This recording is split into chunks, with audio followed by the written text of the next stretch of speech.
My people, yeah, hello. Yeah, hello, yeah, hello, yeah, hello, yeah, hello, yeah, hello, yeah, hello. So, this is a general discussion, okay? General discussion.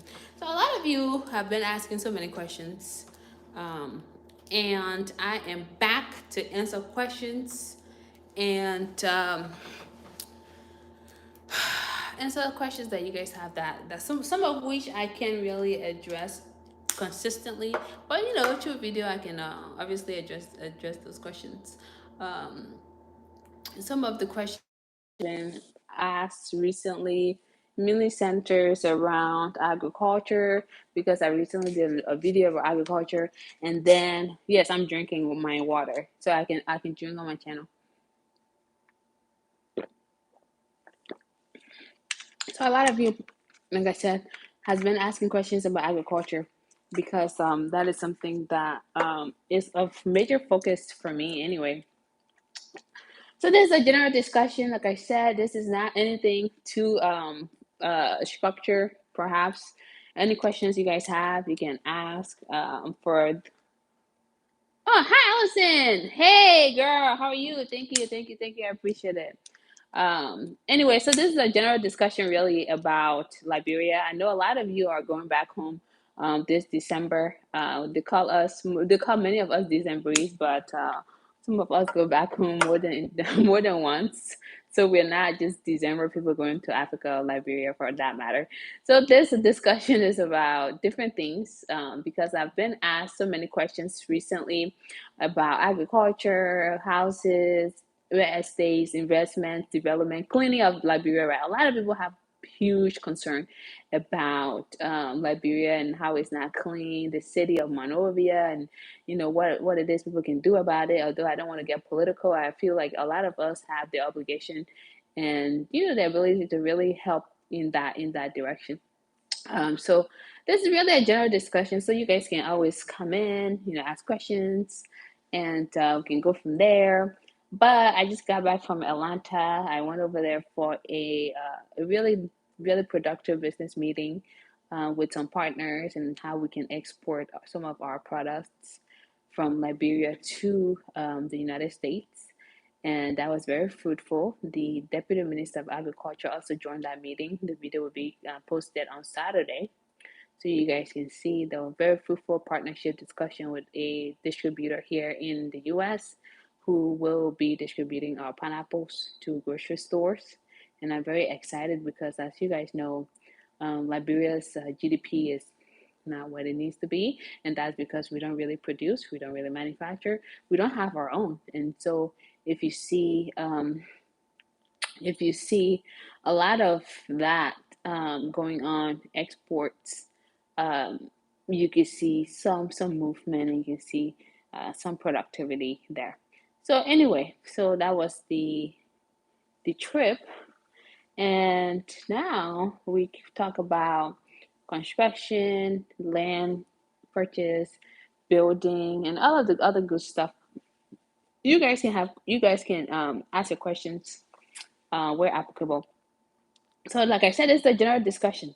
I'm just going to be answering questions based on my emails, based on some of the concerns that people have raised, and some of the questions that people have asked. One of the questions that people have been really, asking about is this whole thing about business investments. I think a lot of what I talk about on my channel is in like a short-term investment.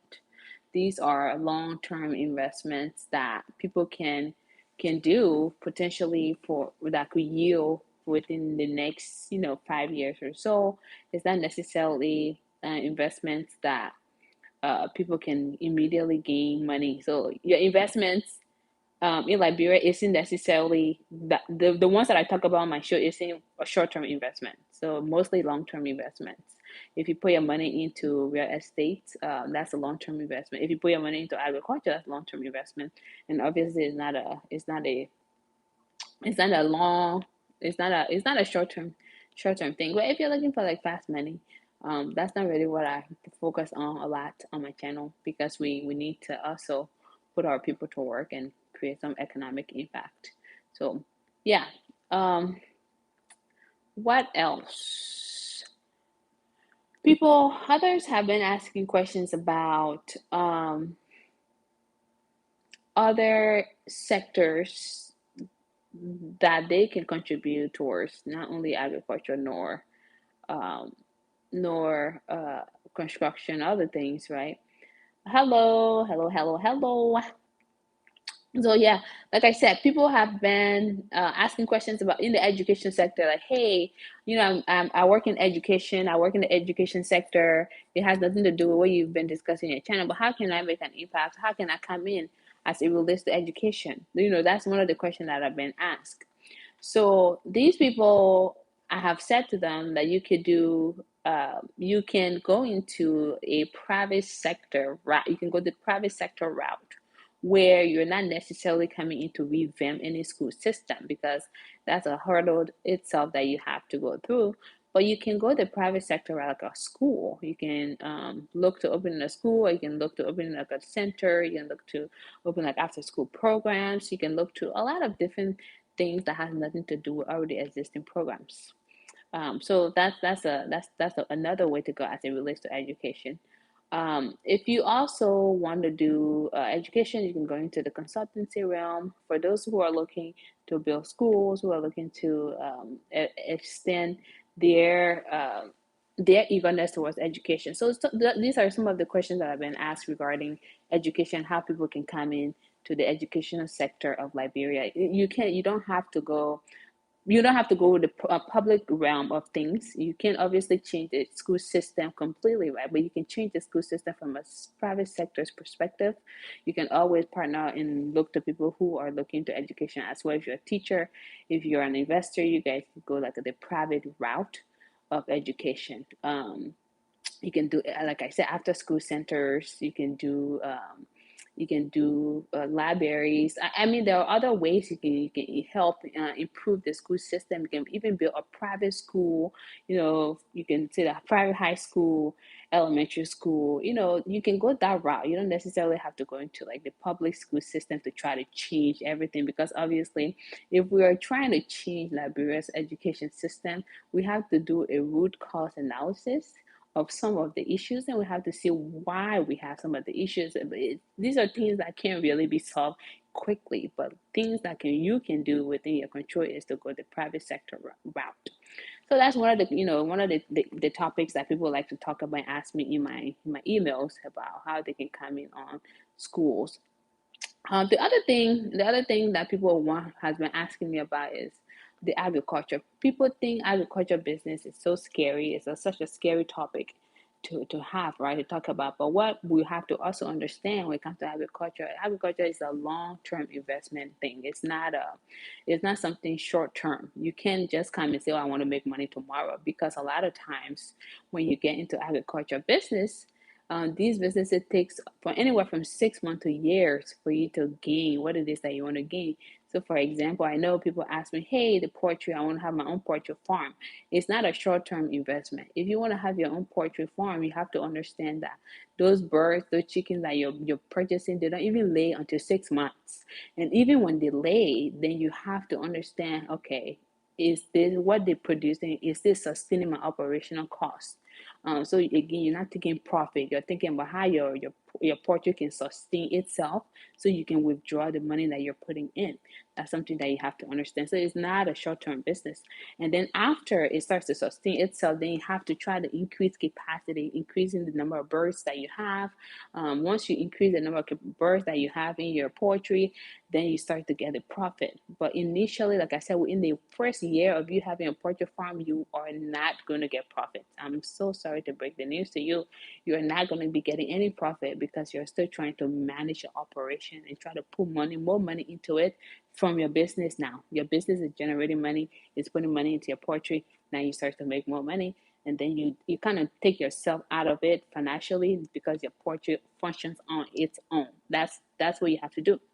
And other agriculture businesses, those are not short term because, like I said, some of these, excuse me, some of these things do take a while. So, for example, people ask me about the pineapple business. This pineapple business that I got myself into, Pineapple takes a year to harvest. And you see, but that's a long-term business. So I'm not looking to gain money out of pineapple business, not even in the next 3 years. Actually, I am not looking for profit. In the next 3 years, we are looking to scale up. We are looking to make pineapple juice. We are looking to make canned pineapples. We are looking to have vinegar. We are looking to have chips.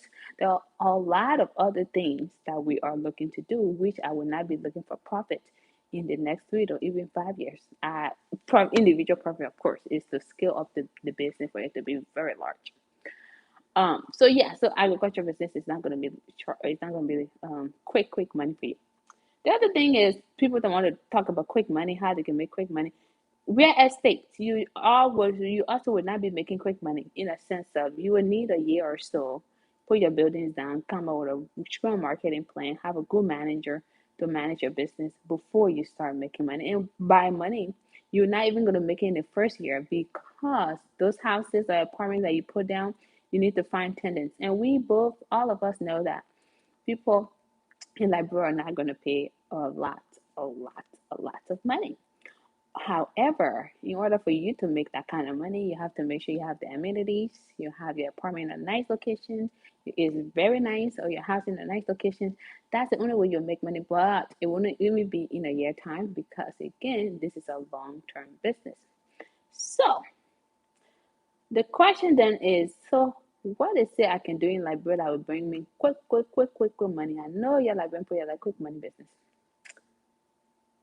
Building materials, okay? Building materials business will bring you quick money. Let me just tell you right now.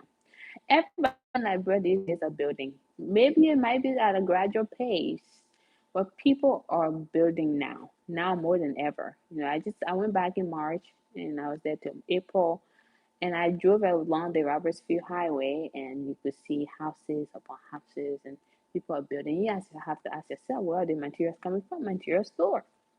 So for somebody who wants to do quick money, you might think, well, I don't have money to do the whole building of a material store, to have tiles, to have this and that. No, you can narrow it down to one thing at a time.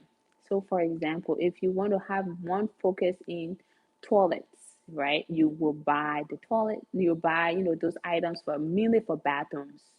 You buy all that and it becomes the store. If you want to focus on steroids, right? You can focus on steroids. That become a focus. You want to focus on wood. That become your focus. But if you want to go over capacity and stress yourself out and put yourself in money you don't have, then you want to build a whole material store to have everything. That is not going to work. Narrow it down. Maybe cement. Go to Cementco, make a deal. Have a cement depot. Sell cement. Easy. You want to make more money quickly? You can sell things they need. Roofing. Every house needs roof. You buy roofing materials and you just sell that. Narrow your focus. If you're looking for quick money, that's how you get quick money. A lot of times, people who are looking for quick money don't go this route. They go the wrong route. Most of you say, I want quick money, go to business. You just try to have like a boutique. How the hell do you think boutique give you quick money? I don't understand. But have it. A lot of you guys go into business for formality anyway. But I digress. So you get into these things, right? All right. So then the next question is, how do I find clients? So for some people who are into the wood business, and they're like, oh, I have wood, or but I can't find client, or I can't have anyone to um to buy my wood. Well, that's where your marketing come in. I keep saying it. Your target audience would not be Liberians on the ground. I keep telling you people this. Your target audience will be people in the diaspora, meaning we are the ones building houses. We are the ones building businesses in the sense of, like being able to afford certain things. We are the one doing those things. So those are the people your marketing strategy must target. Um, so you target that way as well. In addition, now it becomes now you try to target the people on the ground. This is how you go about it. You contact construction companies. Okay, if you have your wood shop, you contact construction companies. You contact general contractors. Please do not contact Baobatu behind the house contractors. By that, I don't want you to contact somebody who say, oh, I can build, and later on the spot somebody's house, and then there's no credibility for you nor that person. Everybody has conscience, and you selling wood, you need to have conscience. So you want to make sure you get some credible information on people. Credible information. If somebody says, I'm a builder, I'm a general contractor, you need to make sure how long that person has been building. You want to make sure what type of house they built before. No, don't let them show you pictures, because believe me, show anybody's picture, it's not right. Make sure they show you what they've done physically, all of those good things. Okay, so you contact contractors, you contact building, companies for real, because for us, we do people estimates, and our estimates wood is 100% needed. So you contact and say, hey, modern building construction, I have a wood business. I would like to form a partnership with you guys, and we discuss it. Please stop going to people's business and thinking it's a friendship thing. This is not a friendship thing, okay? You have to come in as a business person. That's the reason I just toss a lot of you guys' information to the side, because most times you people want me to come and sell your stuff on my channel. No, you need to go the route of, hey, I would like to have a partnership with your company, and then we can discuss it. But if you want me to do something for you for free, my time is not free. But anyway, so you contact construction companies, you negotiate, say, hey, let's form a partnership. If your people are buying wood, you can come directly to me, because we have Lebanese people. Trust me. Once the Lebanese people on our highway knew we had a construction company, the people decided to call. They decided to ask my supervisor, "Who is the owner of this place?" If Lebanese people can do that, you yourself you can do it. Okay, you yourself you can do it. So don't be acting like a cheap person here. So Lebanese person called and said, hey, I want you to partner with your construction company. Anytime you have contract, we can have a deal so I can give it to your people for cheaper price or reasonable price, because of the contract between us. It's much better than say, oh, can you go advertise my stuff for free? No, no, no, no, no. Nobody advertises things for free. So that's how you get your product to the market if you're struggling to sell your building materials, okay? But that's, again, like I said, that's a very good business that you can do that can yield money for you relatively quickly. So that's the fast money thing I'm talking about. The other fast money thing that I have told people about is a salon. Okay, and I mean, you need to combine male hair cutting and female nails, hair, doing the hair, whatever it is. If you charge a one guy $10 to cut his hair, for example, look, you set a target. This is come back to marketing again. By the end of the day, this is money you're gonna get daily and daily and daily. Those are the only two things I can recommend immediately. The other last thing it could take between 6 months to make some money is wholesale.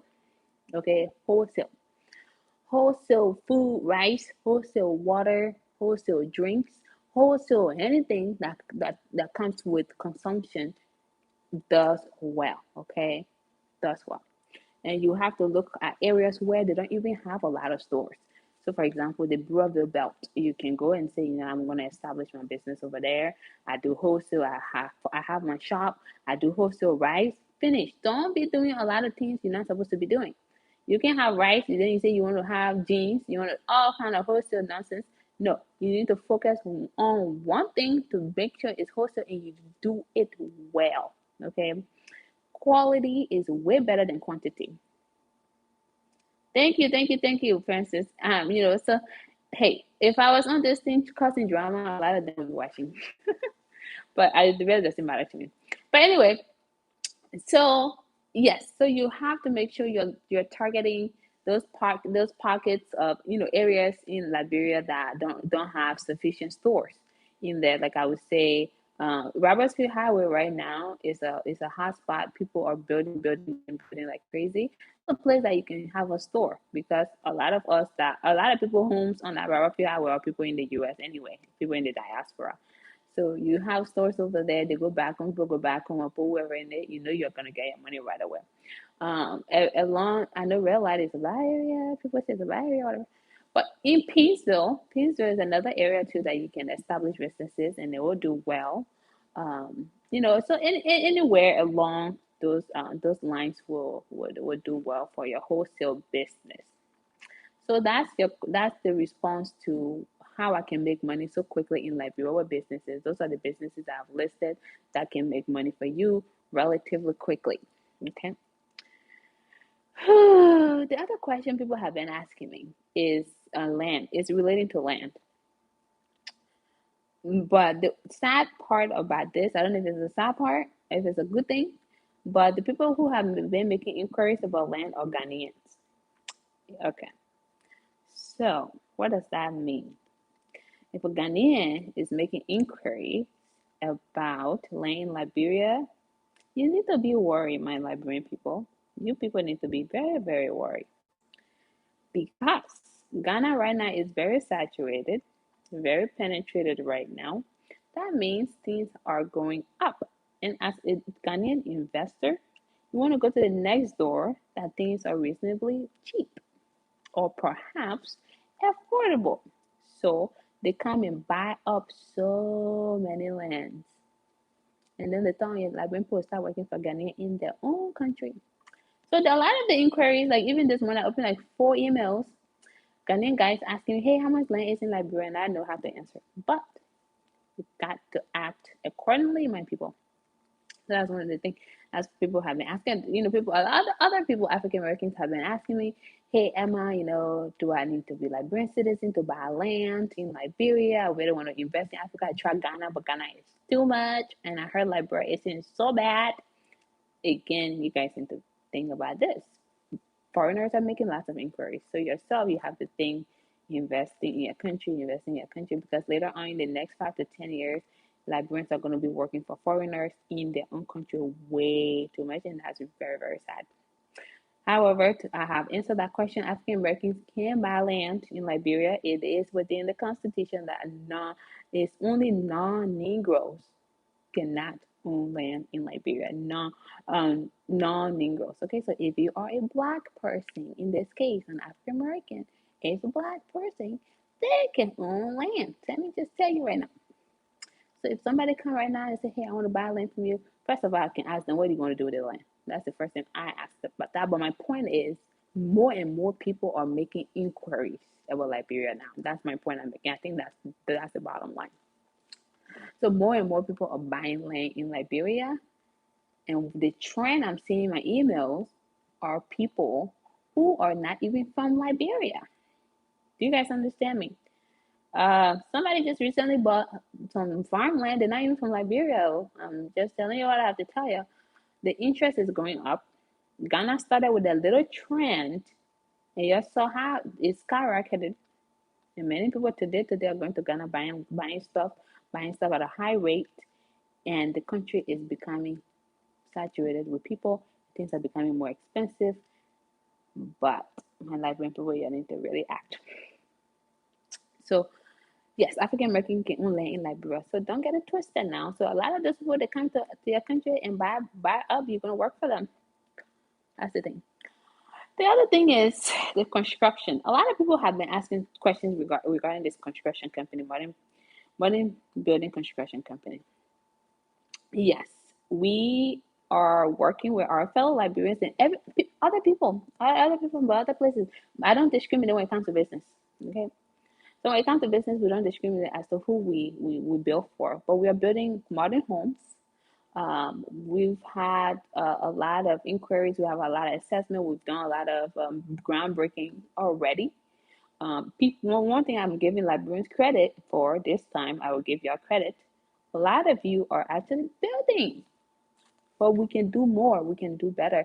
Based on the assessment we've done, based on the contracts that people have signed to do buildings, we are actually doing good. I'm very proud of my Liberian people who are actually doing much better than before. Okay, I want to applaud you for that. But we can still do better. Okay. So you do your assessment with me. I send the assessment, you complete your assessment. We do a phone consultation with you. We get your plan. If you don't have a plan, we create a plan for you. We go to your land. We assess if this plan can even fit on that land you have. And then we come back. We talk. You like everything we discuss. If you want a plan, we'll do a plan for you, give it to you. We do an estimate for you. You go and review your estimate. You come back to negotiate. We get on the negotiation table. You negotiate with my team. We talk to my manager. Then I make the final decision. That's how this whole estimate thing works. I give you your final price. You decide what you want to get material from Ghana because it's cheaper. We give you that route. You decide you want us to get material. We sign the contract on the spreadsheet. If you live in America, wherever you live, the spreadsheet will have all your material from A to Z. When the construction people use one bag of cement, it stays there so you can track your materials and you have peace of mind. Everybody has peace of mind. So that's another way of looking at things as it relates to the construction.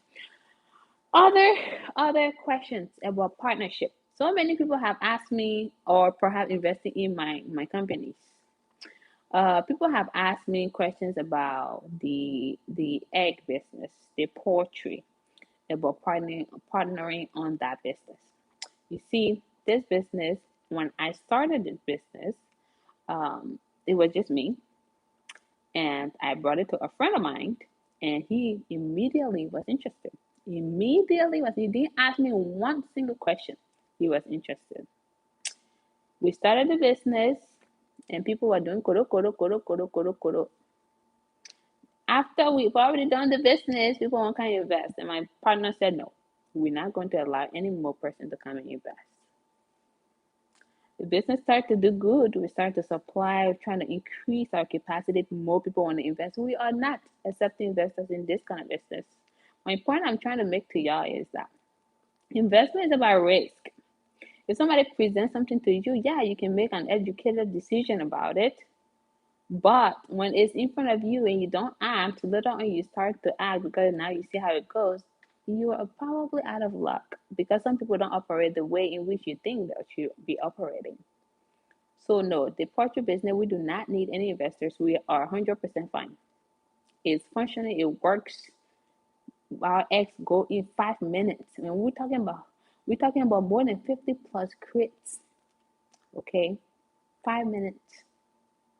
We're not looking for investors. The other question people have asked is, are you looking for investors with a pineapple business? This is the one that yes, we are looking for investors, but don't be sorry also. This pineapple business, pineapple business. This pineapple business, yes, we are looking for investors because it's such a large scale. The reason why we are looking for investors because the pineapple, when I recently traveled to Atlanta, we went to solidify a partnership with a distributor who would be distributing the pineapple in the US here to stores. Though that means pineapple is taken from ball mines, we grow, and is sent to the United States of America, which is an exporting business, right? We export it to the United States. The distributor, you guys very you guys probably see the distributors food items in the store. It's called Swansea Farms. They are going to be our distributor. So when I talk to you guys on my channel about this business, in a few months time, I say, oh, I want to invest, and we say no, don't complain. Because at that point, when someone is able to handle their own business financially, right, where they don't need anyone's help, you are going to be sorry, not me. So anyway, so we're going to be exporting the pineapples. This is a business that we're going to be exporting. But the thing with the pineapple, don't think you're going to get money fast now. But within the investors package, you can have an idea when you're going to get your money back as an investor. But pineapple takes 1 year to grow. Therefore, you shouldn't be expecting money to come within 1 year because it's not. But at least the investor package will highlight that. Your newsletters you're going to get will highlight that. Any move we make, when we make any partnership with different grocery stores, you are going to find out. Transparency is very key in this pineapple business and any other things that I've done anyway. I talk about the pineapple business because it's still young. And I just came from Atlanta. I was with it. The video will be up on Saturday. You guys are going to see the Deputy Minister of Agriculture was present at that meeting. The Swansea Farm family were present at that meeting. My business partner was present at that meeting. I was present at that meeting. We wrap it up. We did NDAs. Things were signed. We are good to go. Okay. So I will only say it twice on this channel, and that will be it. to the person who has ears, let them hear. So anyway, so that is the pineapple. The other question is the real estate, or perhaps in this case, the construction. Am I, or perhaps are we looking for investors in the construction? It's a yes and no. Um, it's a no immediately. It's a yes in the next quarter because there are heavy missionaries, and also I'm trying to extend my business to Sierra Leone. So in that case, once things are finalized, paperwork, permits are all finalized, then whoever wants to invest in the construction business will make more sense because the need become higher for equipment, for newer architects, because my guys do workshop every time I need them to elevate themselves as far as knowledge is concerned. So all of those things may require some investors, right? Because we're moving to a second market, which is Sierra Leone. The reason I decided to branch this construction business to Sierra Leone, um, this meeting I had on this past weekend in Atlanta with the Sierra Leone community was my third meeting out of all the meetings I've had with Sierra Leone community, and the need is high. They don't even trust their own people. So all these contracts I'm going to solicit are going to be for modern building construction company. So that's the response to that question. The other thing is, do you need investors in an entertainment center that I am building by the water? This is a very hard pill to swallow, but I am not looking for investors for that business. I intend to run this business. Well, I'm going to obviously feed myself out of operational things, obviously, but investors are not being sorted out right now for that business. I might make one exception to somebody though who has been very consistent in her pursuit to be a part of this business and to invest in this business. So that's the only person that I re-examining the investment aspect of it, because she's very, very serious. I like to work with people who knows what they want and are can show that they can be serious. I'm not here to be babysitting anybody for the only investment they make.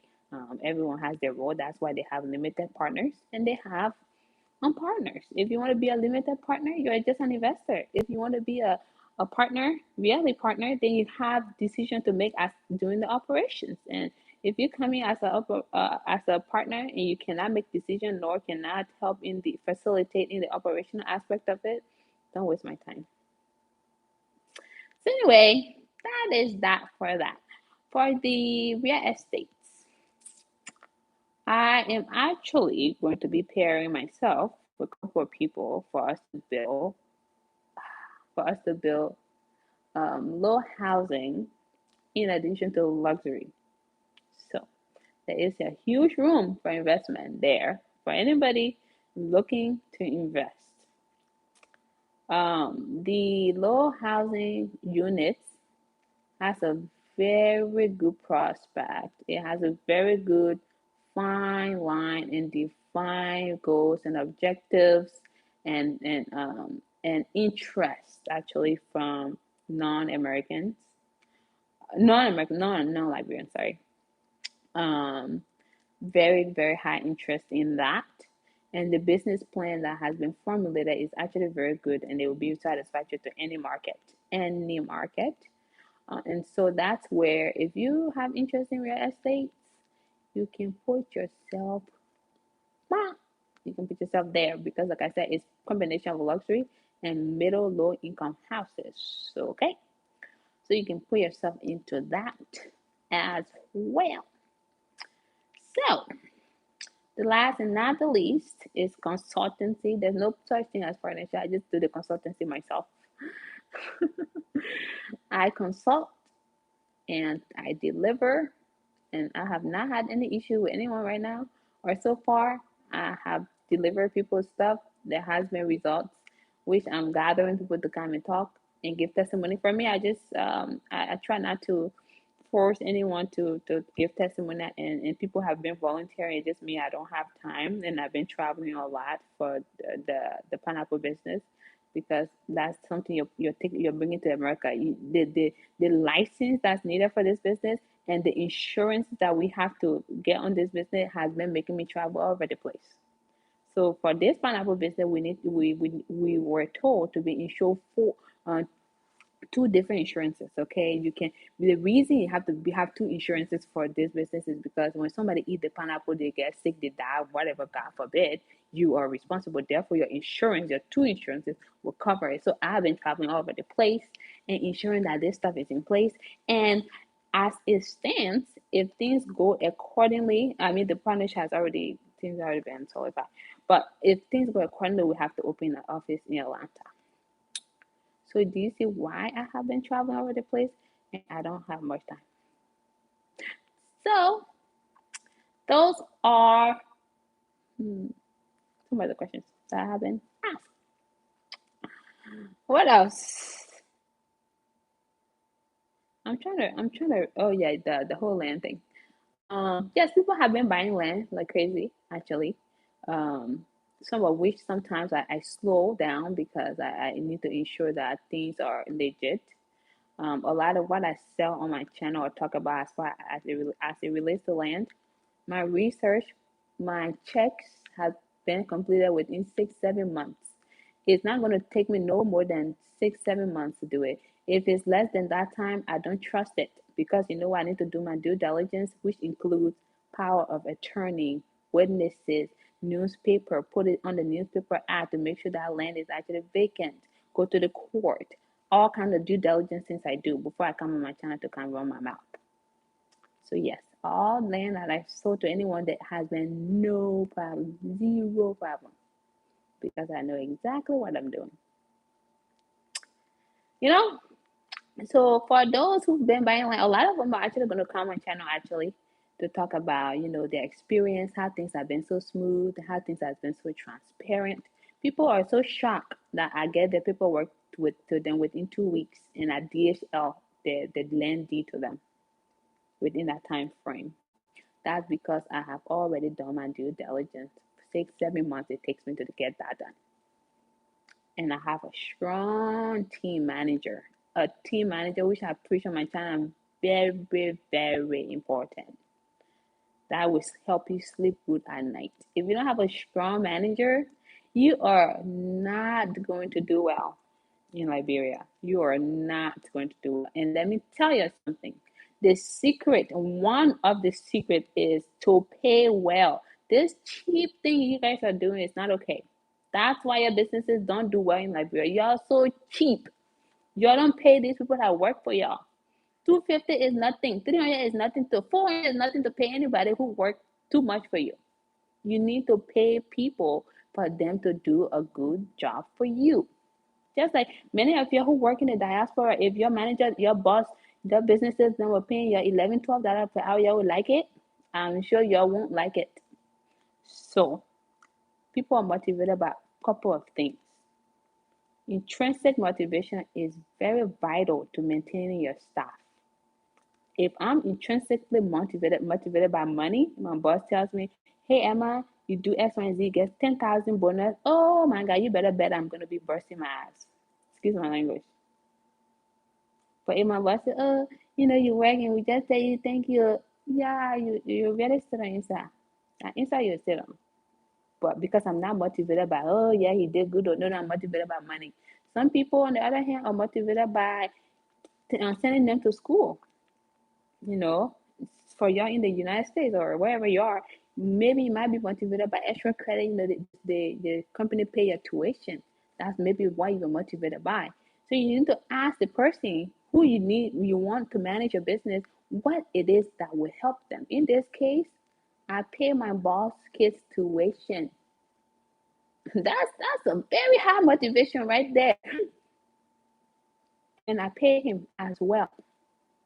Because you know what? When I want to go sleep at night, I know my things are taken care of. I only have two bosses. over there. One for my poultry farm and one for the rest of them all. Because you know why? I pay them and they work really good.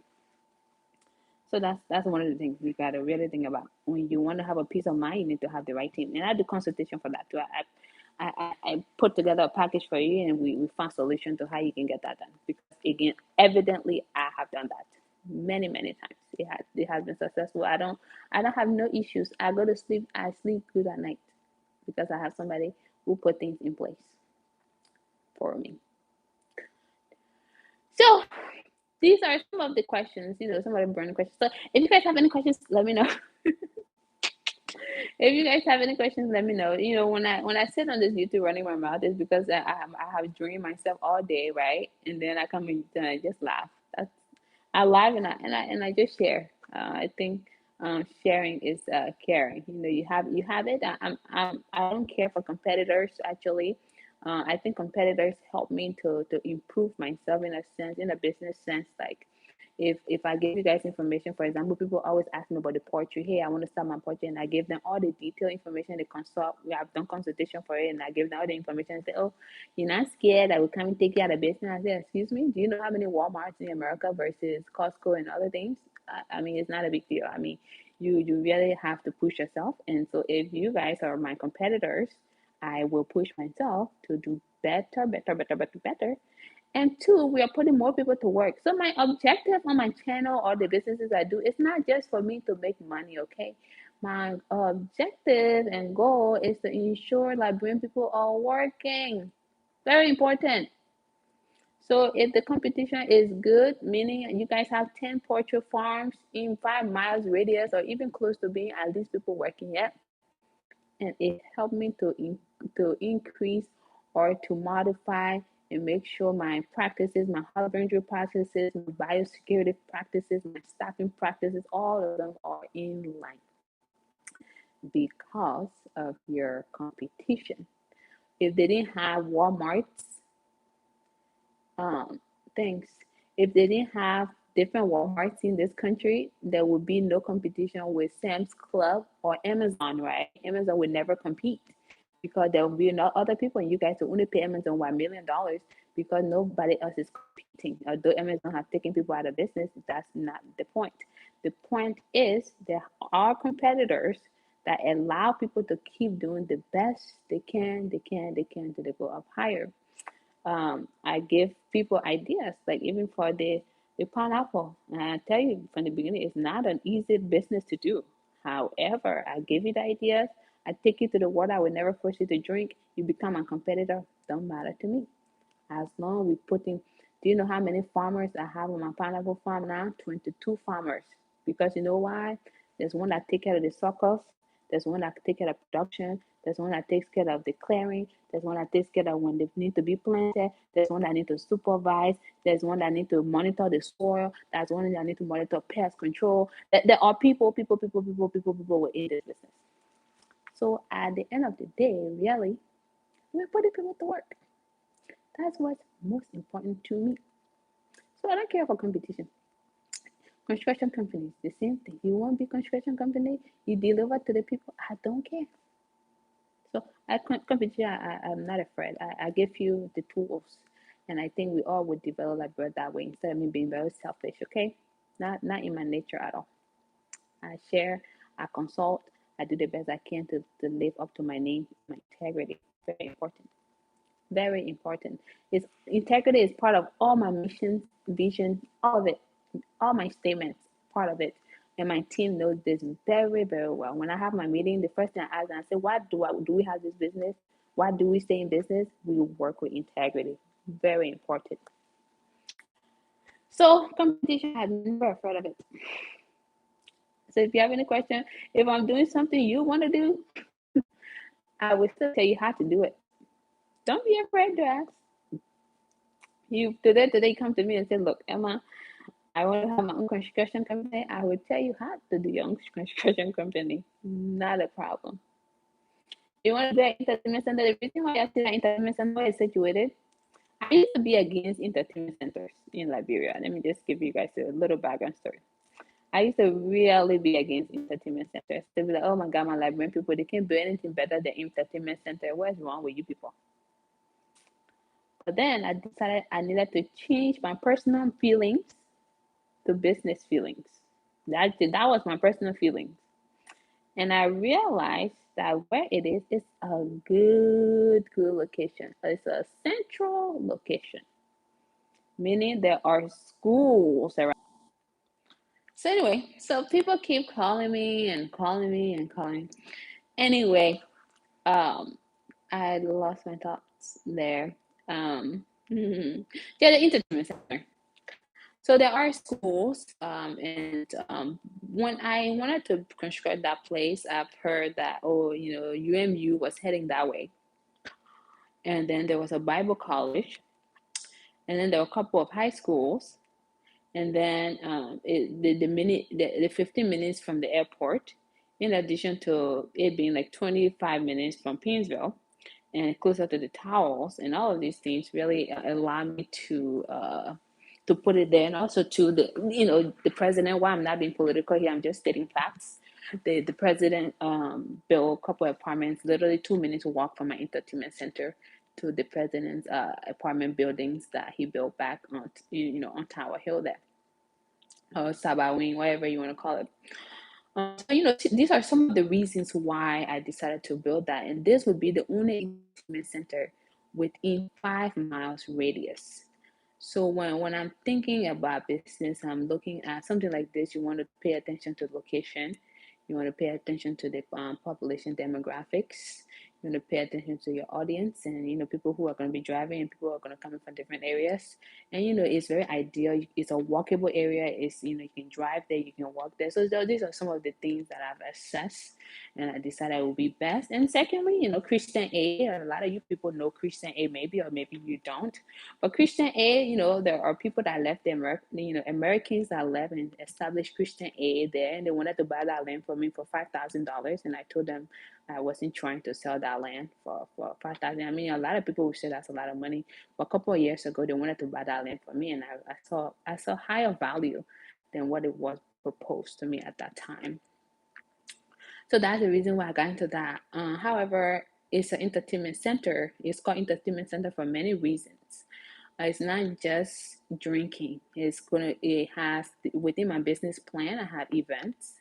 I have like maybe weddings, graduation, day parties. Because I'm still young. Okay, I have day parties. I go to day parties. Okay.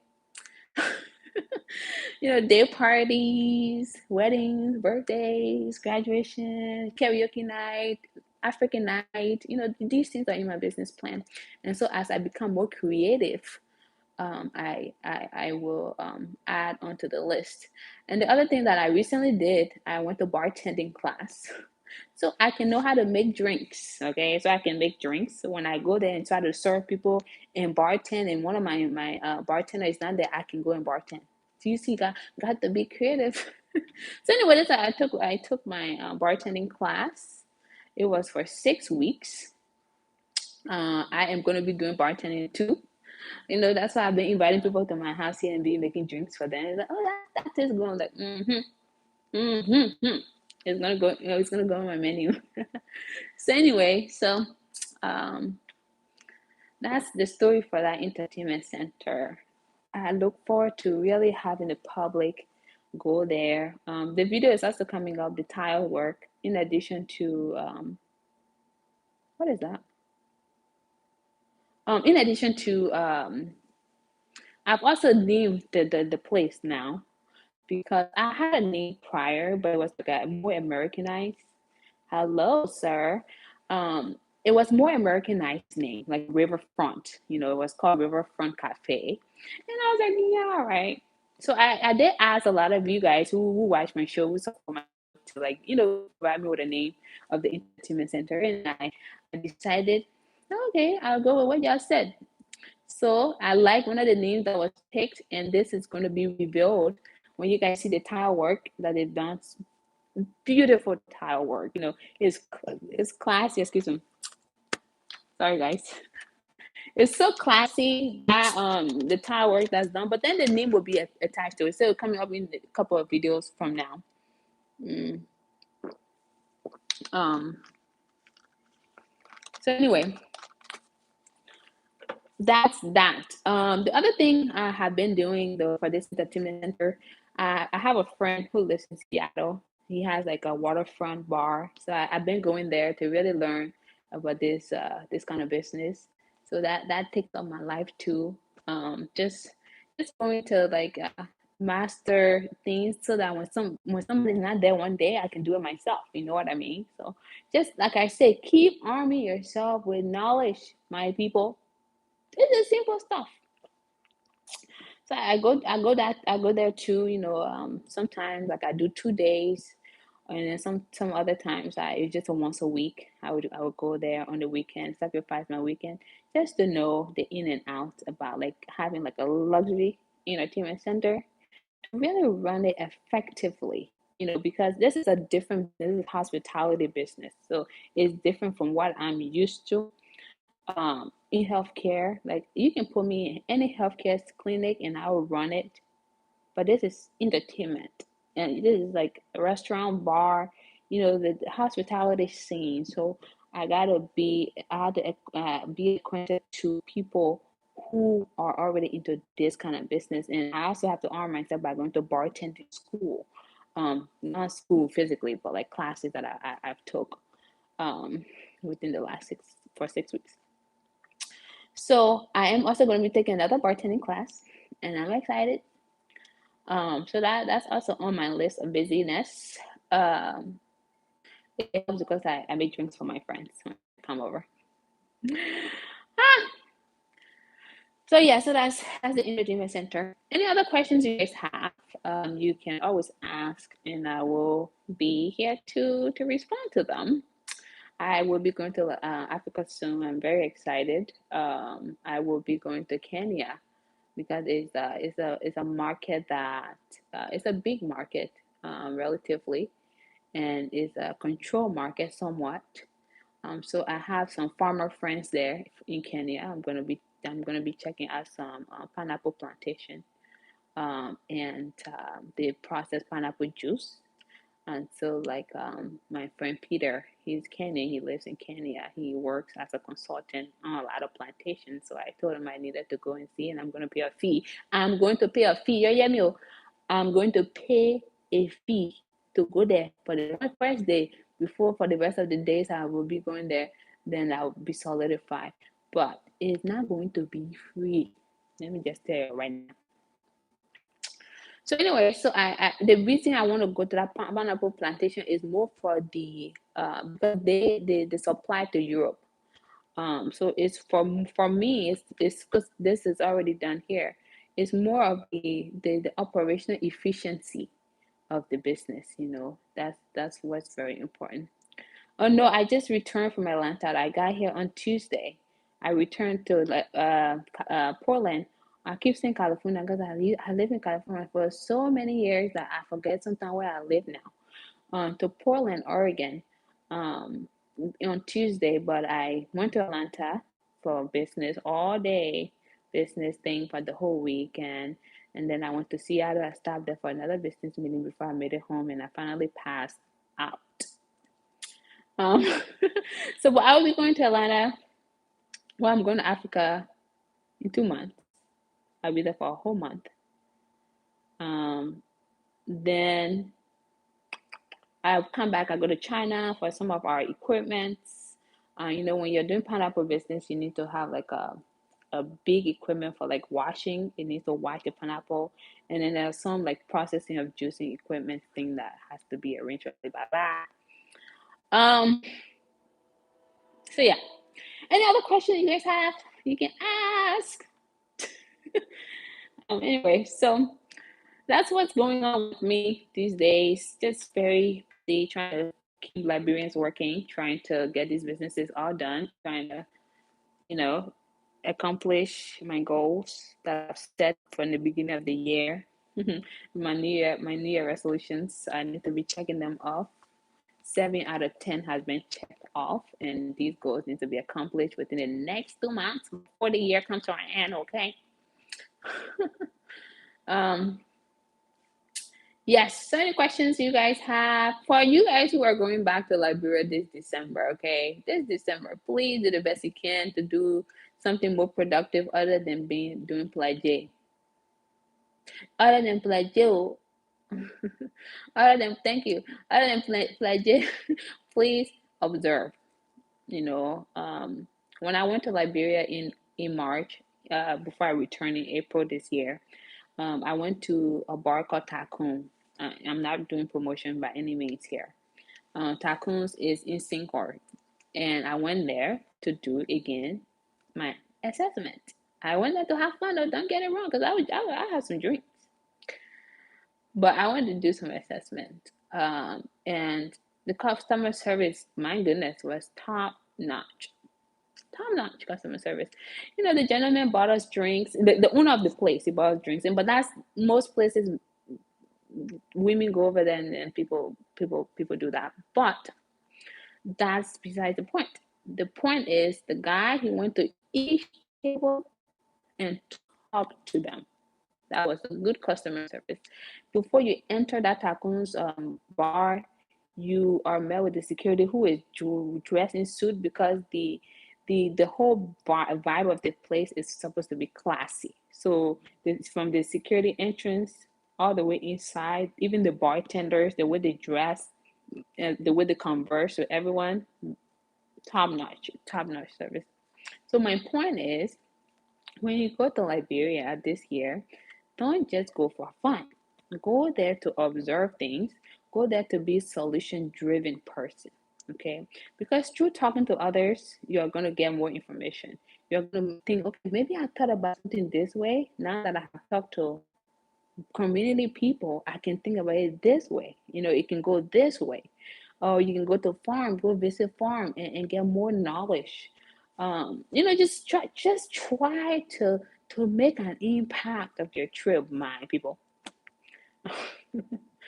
um yes. So anyway, the other things that have been, you know, asking people, talk about staff, like how hard or easy it is to have people who can do the job. You have to invest in your workers. My manager at the poultry, he goes to workshops, he go to development courses, he takes development courses. Even the farmer, we get new books for him on animal husbandry, so we get books for him, we get videos for him to watch. We get him to continue to talk to the farmer that he trained at his farm before he went to, like, when he was in Ghana. We sent him to a farm for 6 weeks to go and keep learning. Even though he's a farmer, we sent him to a portrait for 6 weeks, and we have him talk to that fellow every week to make sure that we are still staying on our practices. But you have to invest in your staff. You have to invest in your staff. So for pineapple, my manager will be going to Ghana December 8th, and then he'll go to Togo. So you got to invest if you want to make money. You got to invest in your staff. I won't say that enough. So some of y'all, they don't do it. Your businesses don't do well. Not my business. You got to invest. I really wanted to add that. You got to keep developing your staff. You know what I mean? Um, Very, very, very, very important. I was talking to my engineer today. Okay. So depending on the state that you live, uh, you know, where do you live? So I know for me, I recently shipped some things for my apartments, the ones that I'm renting out. I shipped some things because it's Airbnb style. I don't really do it long term. I do short term. So whatever I ship from here, it goes to those apartments. The guy who I shipped through, he lives in California. So I sent my stuff over there. I ordered from Amazon or like Wayfair, whatever I needed at that time to be sent. I ordered from there. I sent it over to his warehouse in LA, Los Angeles. And then he sent my invoice, and then I put it on his stuff. And actually, my manager is actually going to be clearing it this Thursday, Saturday, because I sent it in July, August, September, October, 3 months. Is already there. So we're going to be clearing it. So that's LA. They also have others in Atlanta who clear things. You can contact people there. They're able to take your stuff back to Liberia. This guy from LA, credible. I don't have no issues. No issues. Actually, we're going to be shipping a second car He said he's gonna send his stuff November, the third week in November. So my car should be getting to him on the 26th. Therefore, he's gonna be shipping it. So, anywho, you can definitely do that. If you live in the East Coast, they have a lot of people who ship out of the East Coast. Some of us in Oregon here, I really haven't really checked anyone. Oh, they do have somebody. So yeah, my grandma decided to call me. She's always calling me late. But you don't tell your grandma to stop calling you. Let me tell you right now. So yes, Ohio, there's one. There's one also. What is the best product let me see this question real quick. What is the best product that's in Liberia thinking about being a supplier? Okay, supplier of what? Okay, first you gotta identify what it is. I think I talked mostly about building materials, so that's something that's in high demand. The other thing was wholesale. I talked about wholesale. It's something you can do. The good thing about agriculture product and or agriculture machines, this is something I don't think a lot of you guys know. They don't impose taxes on imports of those products into the country. Not at all. You're not going to be taxed. And there are no taxes. So that's something that business people need to consider also if you're trying to import things into Liberia. Agriculture products, agriculture machineries, those are not taxed. But when you're talking about things to sell, I think I've said any material related items. Um, another thing though, but this is heavy money though. I mean, for whoever is interested, machines that actually process water, like water, huh? Whether it bags it, whether it bottles it, that's something to look into. Um, that's what I said. You guys go back home and do your assessment this December. It's very important. You're gonna realize that more things, the good businesses are needed there, and you have very little competition. Um, yep, yep. Any other question? That's a good question though. Um, like I said, anything in that realm, wholesale works well. Let me see.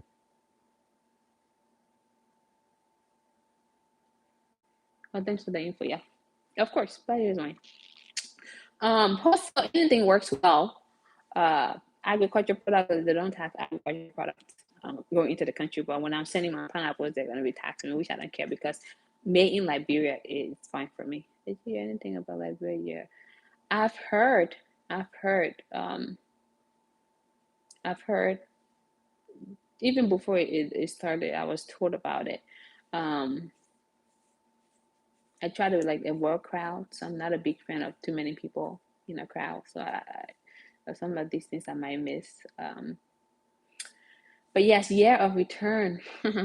This would be actually good, but I don't know. I think they should have named it something else, but not just me. Um, which really is the mean year of return. Like I mean, that's the real thing because I mean, if you really read about slavery and some of the things that happened in our country, as far as the first president when they went back home Liberia, where they set up Providence Island, like that initial drop off, whatever. That it's all started from there, right? So I think that's the story that needs to be told. So year of return, Liberia. I look forward to. I hope it's organized well, so that way this becomes like a pattern, productive pattern, and that Liberia can see some growth. Very important. But it starts from somewhere anyway. So yes, I have. Are you going there? Have you heard of it? Are you going? um, yeah, man. Liberia has a lot of potential. Really, Liberia does have so much potential, and it pains me a little bit more than it should when I see that these opportunities are not being capitalized. Um, But as I said before, oh, that's nice. Yeah, that would be good. As I said before, I think I still give credit to the Liberians that are doing well. I give credit to the people who, when I get on the phone with them, they're very motivated, and they're not just verbally motivated, but they're putting boots on the ground. They're starting the project, and they're doing it. They're doing the task at hand, and they're looking for opportunities to invest, and they're not really focused on the naysayers of people are saying, "Oh, this is not gonna work. This is not gonna work." More and more people are becoming more positive, and they're learning from their mistakes, which is very important because we all make mistakes, right? I make many mistakes in my life, and I think you learn of your mistakes and failures, so then you can capitalize those failures into like something productive, right? Because once you learn from something, you know what to do better. And I think a lot of librarians are learning to do better, and I have to give credit there. Um, but we just need to continue to add on it. When you build within a community, y'all need to fix the roles, okay? Y'all need to fix the rules, my people. It gives the place a much better look. If you can't have your big mansion and you have muddy walls, like doesn't make sense. Yes, honestly, you should send me an email. I know a fellow who's trying to do that exact business, and I think it would be very good. And I'll volunteer, not for free, but I volunteer to like advertise that business. I and with a good business plan, and I volunteer again to take a look at your marketing plan, but that's a very good business though. It would do well if you are very efficient, you deliver on time.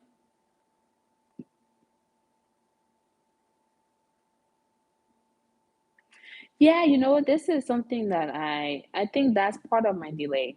Um, But let me just respond back to the garage question. That's a very good business that would do well for a fact. If you're very consistent, you're very efficient. You are on time. Your prices, consistency across that, it would do very well because some people over there, they're just not good. They're not good. They don't know their jobs. Okay, people will tell you they know something, and then you take your car there, and it just wrong. It's not right. So I have a friend who goes to a Lebanese shop, but she just pays so much money for oil change and whatever. But I feel like if we have more efficiency across that business, you would do really well. And let's go back to the question of medical necessity when as it relates to if I have kids and if I move there permanently and all of that. I do think about that. And that's part of the reason why I'm very strategic when it comes to the health sector in Liberia because I'm into healthcare myself. I manage professional healthcare people. We're talking doctors, we're talking nurses, we're talking CMs, which is medical assistants, CMAs. We're talking pharmacists. All all factors or all categories of medical. I do. It's very important to have this settled before I live in Liberia because this is the only hold to my permanent move to Liberia, to be very honest with you, because health, yeah, I'm in good health. I'm in good physical health. I'm in good mental health. I'm in good spiritual health, whatever health you want to label it as. However, as we get older, our health is not the same anymore. And so this is something that I have to be very, very careful about and also know and also find solutions before I start permanently moving anywhere. Uh, on average, I just do checks and everything in the US and I'm fine, everything like that. But I want to be able to sleep knowing that yes, I could go and get proper equipment. I'm going to perform necessary tests and whatever it is. However, I always have plan B. So if I move to Liberia permanently, and my kids need help, and myself, I need health care, whatever. Look, you want to buy something, you have to go where it is. So for me, if it calls for me to short term go somewhere else to seek the help that I need, I will take my kids there, and I will go there. But eventually, is to have a stable place, private sector place to be able to take my kids and myself to get treatment. This is why I'm partnering up with a lady, a doctor right now. Actually, she wants to establish something really good in Liberia, but I told her not so fast, not so fast. She really needs to know a lot about this business before she can go there to set up something. But again, these are all like long term things. But that right there bothers me and worries me a lot. Um, yeah, that bothers me a lot. Actually, I think about that more often than not. Um, as far as medical care for my kids, for myself, the kids that I don't even have yet. Um, but anyway, so that's definitely on my has been on my mind. As far as for me, when I'm looking to live in Liberia 6 months out of the year before I can do a permanent move, make sure all my things are good. But how about instances where um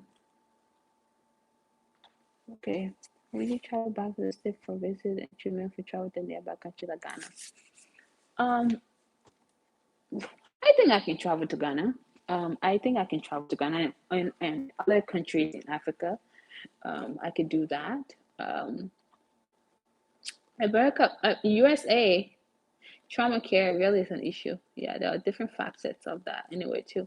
But USA would be my visit hop, like to just no, not visit vacation. Like I will. And the truth of the fact is, where here I want to even go? That's actually the question for vacation. Maybe I will come back to see my family. I mean, to be quite there. When I go to Africa, I'm more happier. To be very honest with anyone, for, on this life feed. But I go to Africa. I'm honestly happy. I'm happier.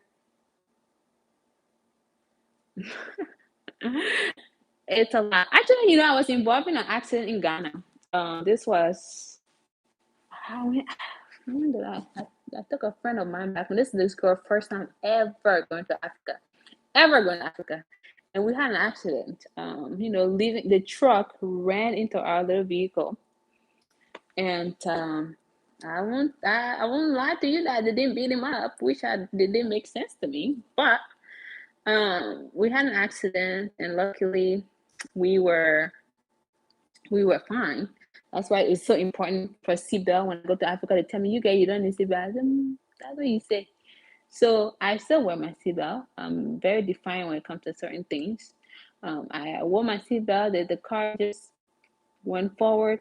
The seatbelt held us back, but the truck ran into the car. I'm telling you, this was in Ghana, and obviously went to do some checkups and all of that. That we were fine, but Liberia is something I always pray. Like I don't want to get into it, but hey, life happens, and I always have plan B, plan C. If anything must happen, God, I'm not praying for it, so I'm just gonna cut that out of my path. But there are.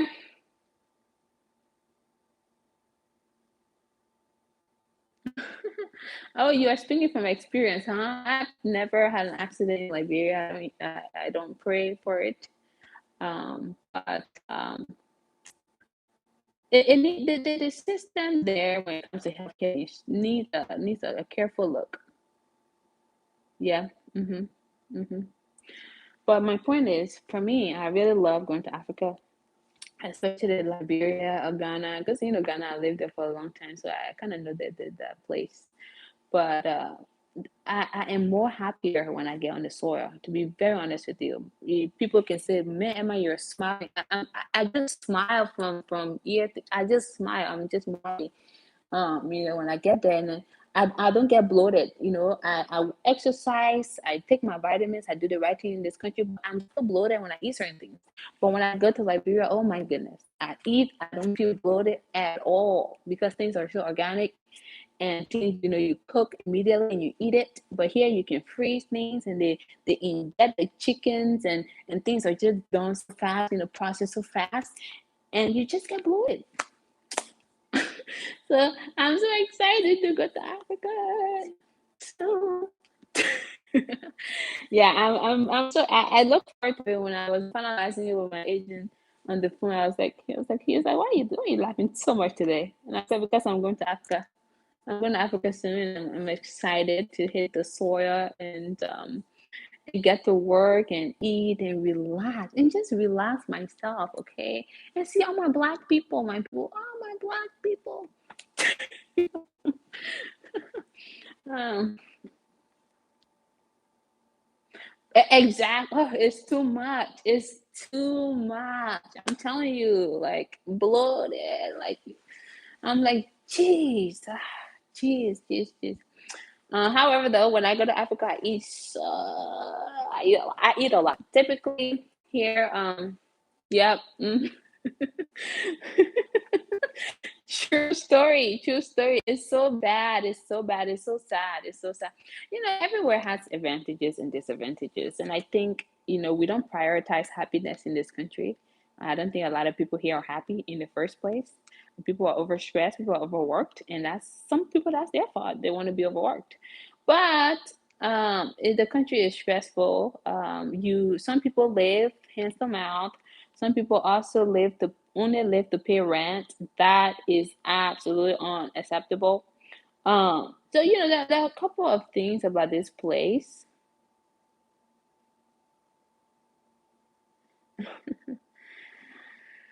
Hmm. You know, I don't rule out politics, but I think my parents they always tell me to stay out of it. Um, because even when this current president was actually elected, I had some people call me for JFK role, administrator role for JFK. And immediately my grandmother she heard that, she's like, do you want to die? And I said, not right now. And my mom was like, no. My dad was like, Jide, yes. And I was like, yes. But anyway, I think I I don't like to rule it out, but it's not a priority to me because politics care about me, even if I don't think I care for politics, because the roads that I drive are politically driven, the air that's the ventilators, all of these things are all politically driven, and it cares about me, and I need to also care about it. But when it comes to Liberia, fear, it's a lot of fear, and there has been times where I really want to work for Liberia in that sense, right? To do the right thing. But my parents, what they've said is, doing the right thing in Liberia from the government perspective will get you killed soon, and it's not metaphorically speaking. This is true stuff. People don't like those that won't change, and so I just try to stay out of it. Try to stay out of anything. So when the administrator thing came about for JFK, I respectfully declined. I Hey, thank you for thinking about me, and I think I'm able to take over the hospital and really transform it in 3 years. But I'm sorry, I can't. Um, yep. So I'm too young, girl. I'm too young. Too young. So that's why I do things in the private sector. I do cry for my country because there are people like me and others out there who really want to make the difference, like legit difference. But it's one thing to go somewhere, get into it gradually, because you don't want to go somewhere and just change up everything, right? It doesn't work like that. You want to go in gradually, but then you will have somebody on his side, like, who do you think you are to come and change how we've been doing things around here? It has money, like, oh, my stomach, ah! And then end up in the hospital. Nope, I'm good. So politics. I mean, I told somebody, I told them that, because they're like, hey, I'm out. I would like to run for president in the next 10 years. I would really want to have you on my team. I was like, yeah, right. You're right. I don't rule it out, but again, we'll see. What are your long-term life goals in the next 10 years? In the next 10 years, God willing,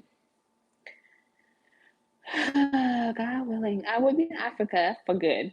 But that's the even before the 10-year period anyway. Um, there are a lot of things, but I just want to maintain a sense of mental health, mental stability. I want to continue to have my mental health in check. But that's a goal. That's an everyday goal.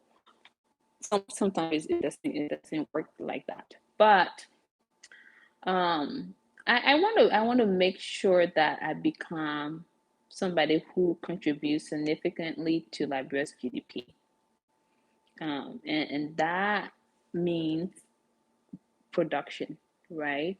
Um, that means like production, high level production across whatever that may look like. The groundwork is really going on right now, but that's one enough, obviously, to be very influential, um, make an impact, and not just all career related stuff, and the personal stuff. Maybe I have kids, but most of my goals really center around career. Most of my goals centers around um, I'm going to retire from corporate America in 2 years. So that's something that has been that's something that has been my goal anyway. Um, let's see. Okay, I really love Liberia, but I must admit Ghana is compelling on so many levels, but it could become too westernized and turn into the same issue as here. Liberia is certainly an adventure. Let me tell you something. I lived in Ghana for I lived in Ghana for 8 plus years. In the times I lived in Ghana, we used to laugh at Ghana men.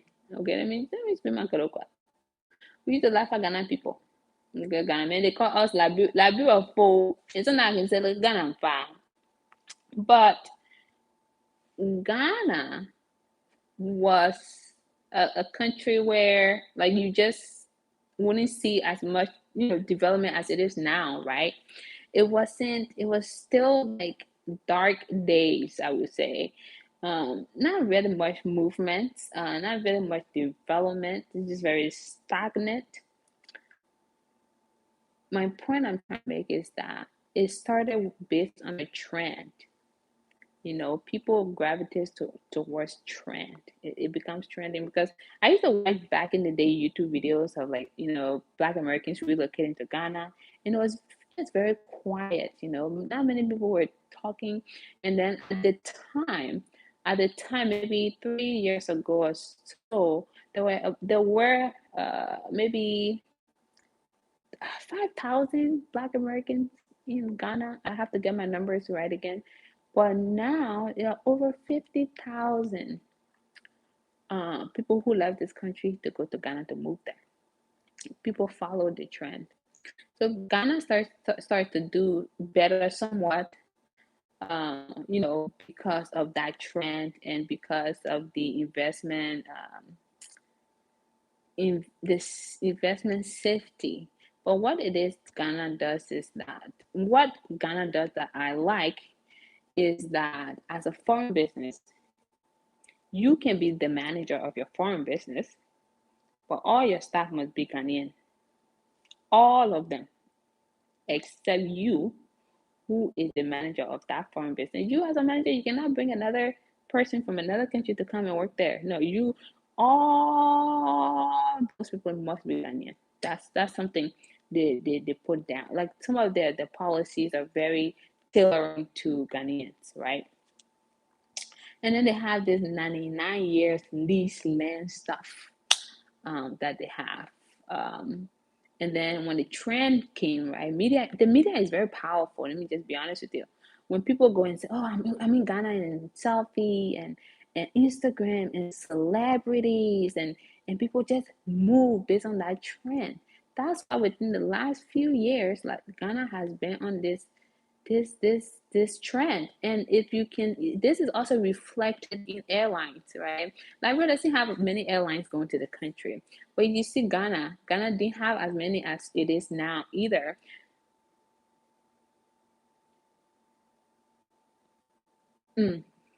So I'll come back to that question.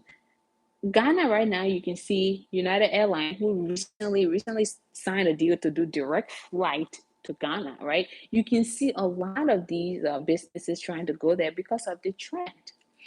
Because of the trend that makes financial sense. Okay, businesses are not going to go places where they're not going to gain. So a lot of them are going to Ghana because of the trend, because they know they can get their money back.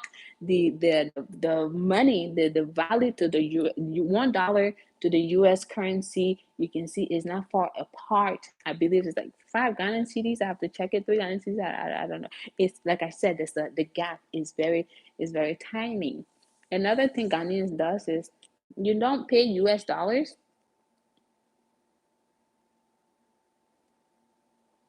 That's the difference. That's one of the differences anyway. One, they don't accept US dollars in the first place. The currency has to be stronger and it's it's higher value. Anyway, that's besides the point. So you will see Ghana does have all these compelling things right going on right now, but it's an overly saturated market. Okay, you want to go to a place where you can start. You don't have too much. The operational cost is not high. The overhead cost is not high. The labor cost is not high. Taxes and all that. You want to get in first before it becomes penetrated. Because, like I said, I've told somebody recently, I had a place in Ghana. Okay, I don't know who's familiar with a place called Awutu. I saw that place for just $700. $700.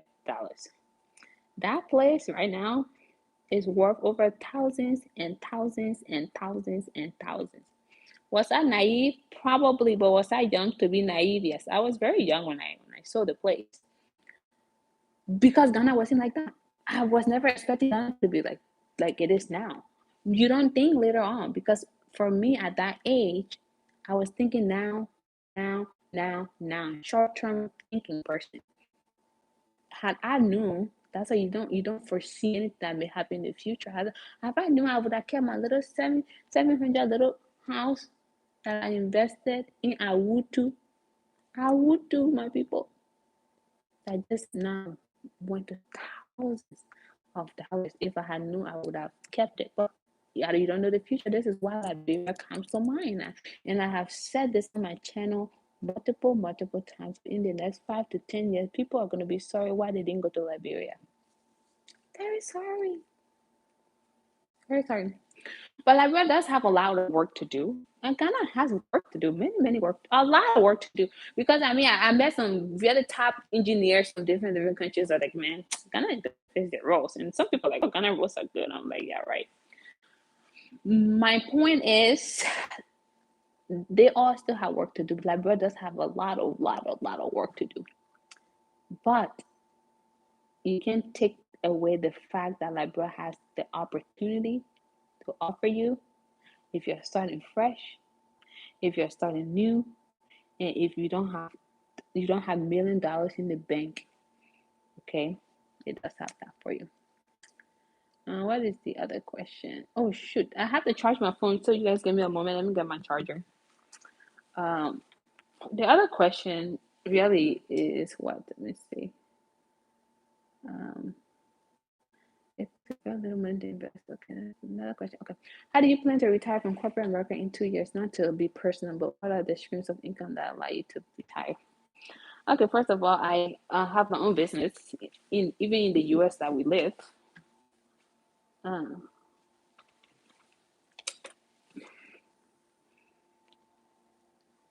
I have my own business in the U.S. Here, and that does the job. Mostly, what I do here in corporate America is to have a license, just to have a license. I also invest heavily in the stock market. I've been investing in the stock market for the past 9 years, and my portfolio is very huge. But that's just too personal.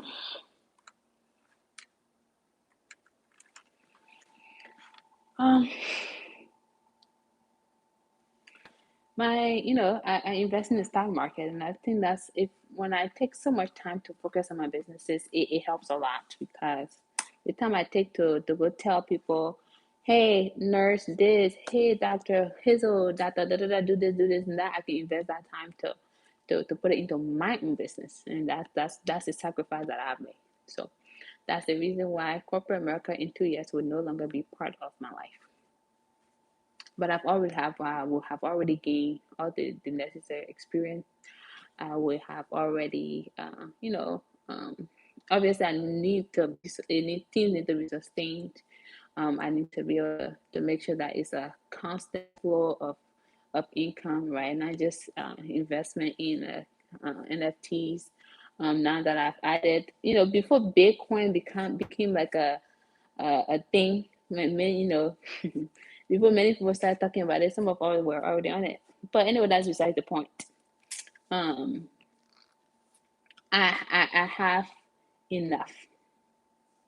Job can be like a drug. It sure can, because a lot of people are just like, oh, 9 to 5, is money coming in, money coming in, money coming in. By the end of the day, you are trading time for a few dollars when you could really capitalize on what you have. Um, Thank you. Direct deposit turn into robot, and then people will look at their account. They pay their house, their apartment, their phone, their everything else, and then they have credit card bills that they have to like take money and pay for, and then you are left with nothing. And you do like hand to mouth, hand to mouth, hand to mouth. I'm good. I'm good. Corporate America is meant to tie you down. When I would leave early from meetings, it's like, Emma, you should stop leaving early. And it's no longer about efficiency. It's more like, oh, now you manage people, you do this and that, you run the operation. Therefore, you need to give your whole life to it. I'm sorry. I will never forget this. The reason I started, all right, I got my master's 2016. This is 2021, 5 years ago. I would never forget this professor from high school. Um, I took an econ class with the same professor, and I took a finance class with the same professor. I went to a high school that had like an national baccalaureate program, and then we have very other advanced courses. Um, and he really talked about financial management and wealth building. I would never forget. And this guy, this is we are high school students, and this man is talking about wealth and talking about how you can do that, and all these things, and he's telling us you guys need to go read books about stocks, and I'm just sitting there, my mouth is open, and I'm just ordering books and reading books about stocks and all of these things. And then I started to invest my little money. I used to work at Victoria's Secret, my people. Take my little money and started to go to seminars, invest. That's why I keep telling y'all, you got to put money to gain money.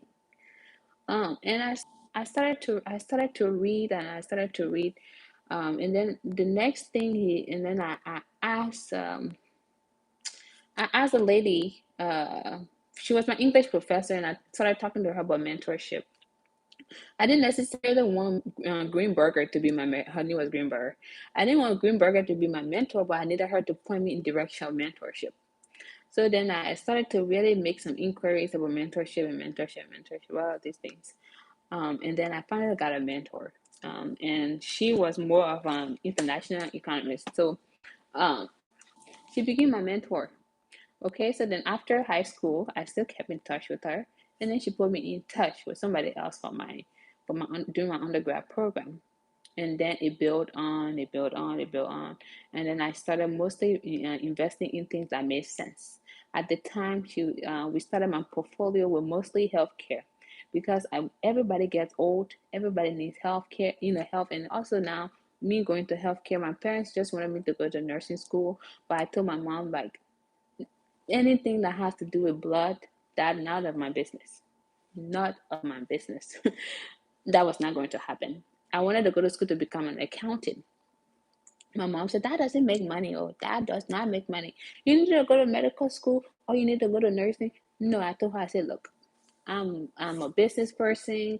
I can do something within medical field, but it has to be I want to be able to tell the doctor what to do. That's why I told her. She said, what is that? That doesn't make sense. So anyway, so I told her, I said, well, mom, it will make sense later on. So that's how I got into hospital management and all the other stuff.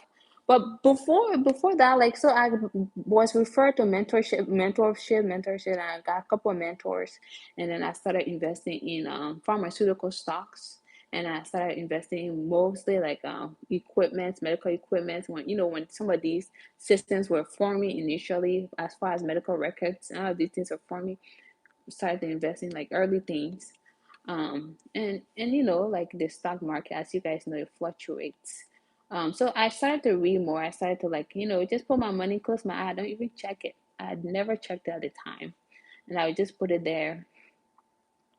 So the story went.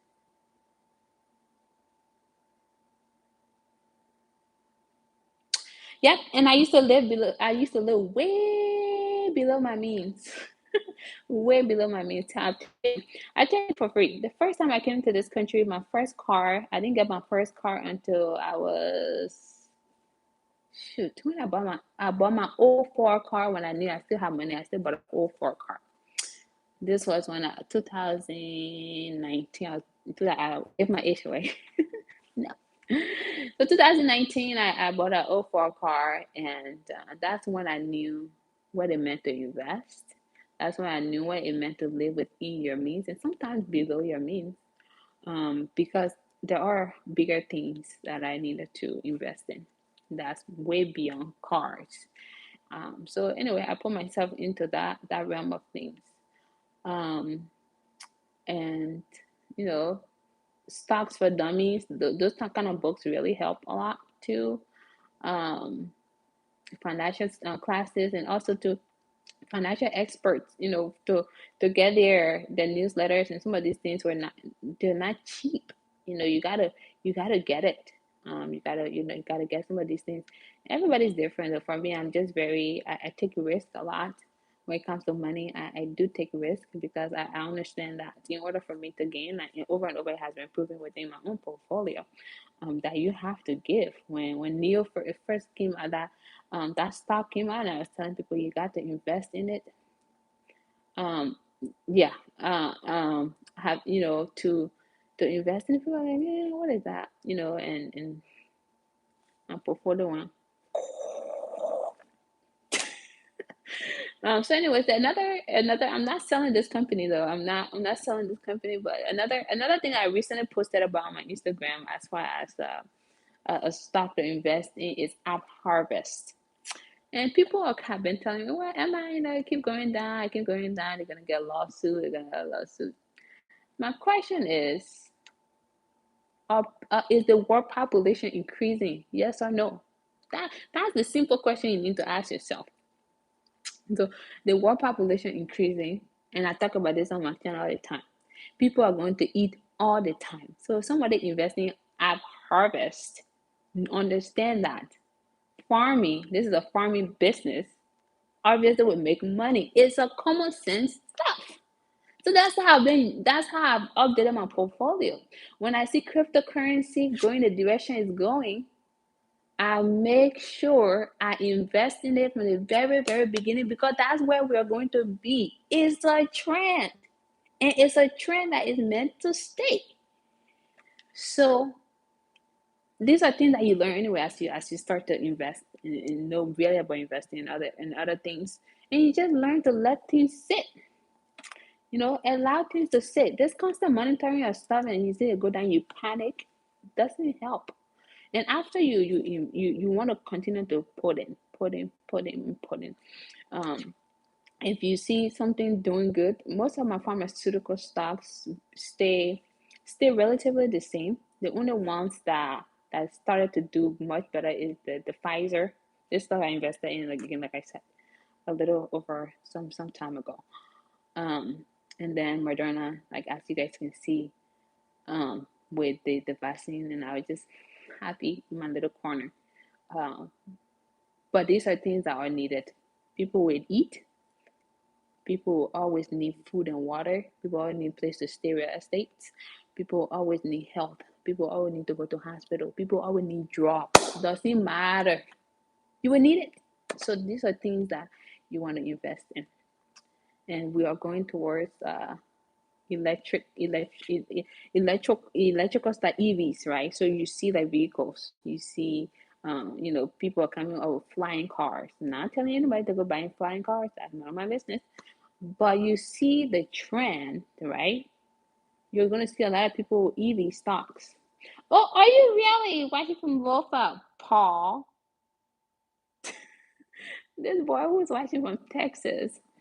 You see EV stocks, how many people were thinking about Tesla? But not everybody wants to invest in Tesla. But Tesla is not the only thing. So you see the trend, you want to see something bigger, and bigger and bigger. And so you follow the trends. But investment in stock market is not for everyone. It's a very tricky place to be. People want to do day trading. It's also very tricky place to be. But you gotta set up your portfolio that way. And it's also not a money you want to push around. I know when some of us are broke, when some of us are broke, we say, "Oh, let me just go to my little stock and take money out." No, stop it. Don't do it. That's it. Um, so yeah, it's very important to have multiple streams of income. So even if something doesn't work, right? Some of your jobs are at risk, and you still only have one stream of income. It's not like, bro, where else would you live in the world?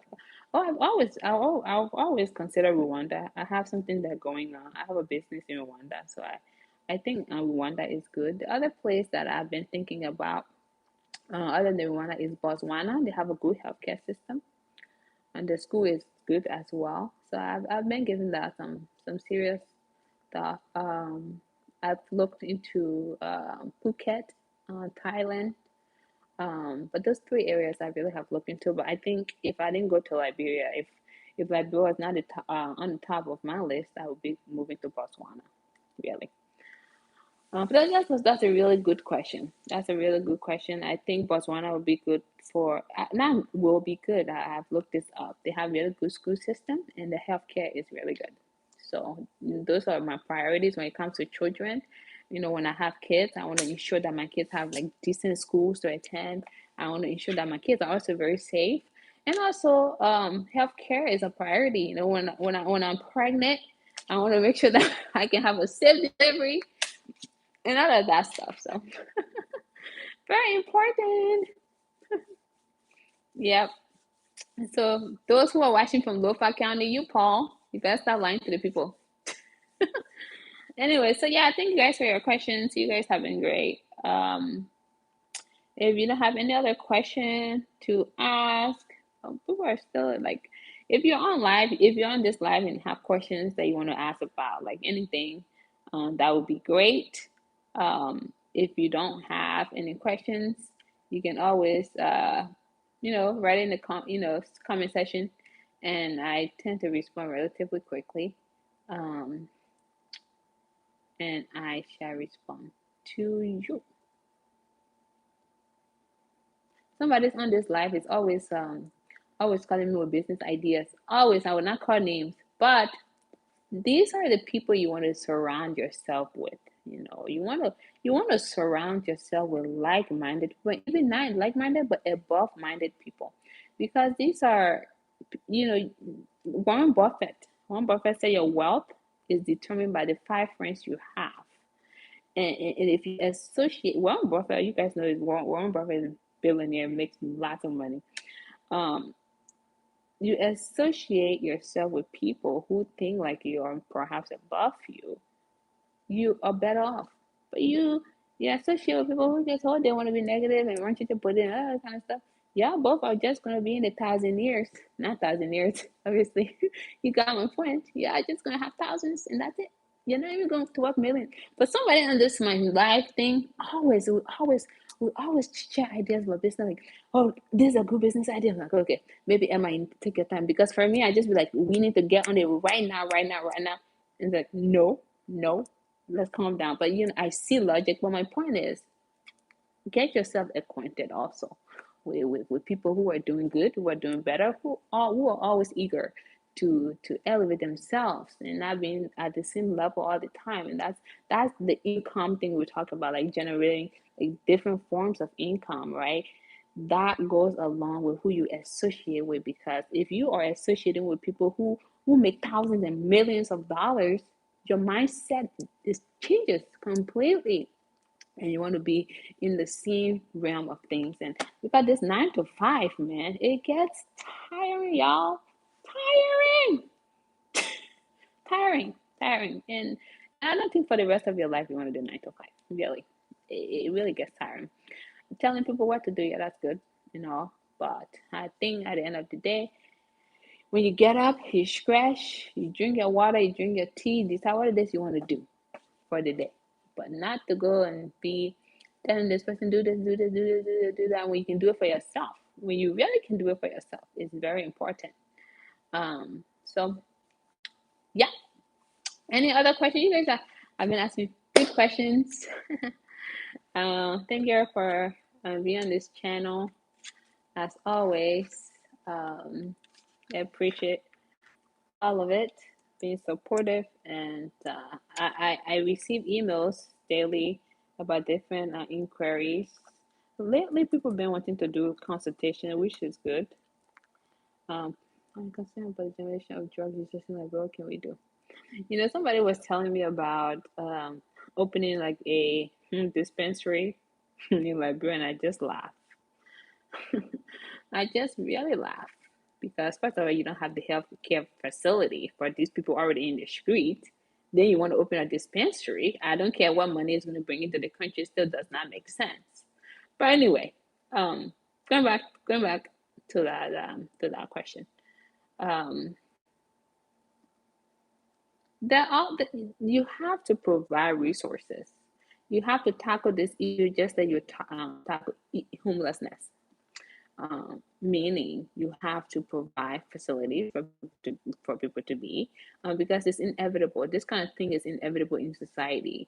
But in order for you to minimize perhaps wanting to alleviate it, which I don't think you can, you have to provide people with resources. And that means you need to provide people with tangible and intangible resources. And that's, to be quite fair, there's just a lot more priorities that are in Liberia. And this is not a priority to many people, and of course it's causing safety issues. It's not a priority, but you at one point you have to assess risk.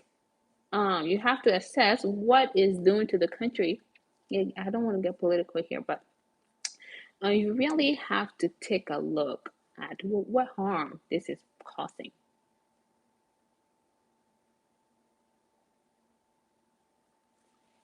Let's see. Okay, so Liberia TV showcase Zimbabwe, the organization and hierarchy guys had in place. The drug house was proven business will be successful. I mean, it's kind of hard to tell, right? Isn't it? We'll see. We'll see. I'm not sure though. I'm not. When it comes to this, I'm really, really on the fence. Um, I'm on the fence really, because you're talking about financial resources here. Where is the money? Because I mean, some of these people who came up with came to me with this idea of like dispensary and producing this and sending it to Canada, sending it to this, blah, blah, blah. Where's the money? Where is the money for these mental health centers? Where is it? It's a lot to deal with. It's a lot to deal with. But I think that's a solution, though. I really think that's a solution. There is a solution. I mean, but on the other hand, I see it this way. I see this as marijuana issue, like the issue of marijuana being legalized in the United States. People are making profits out of it. So the question I ask is, will you rather people make illegal profit, or will you rather make it accessible? This is a slippery slope.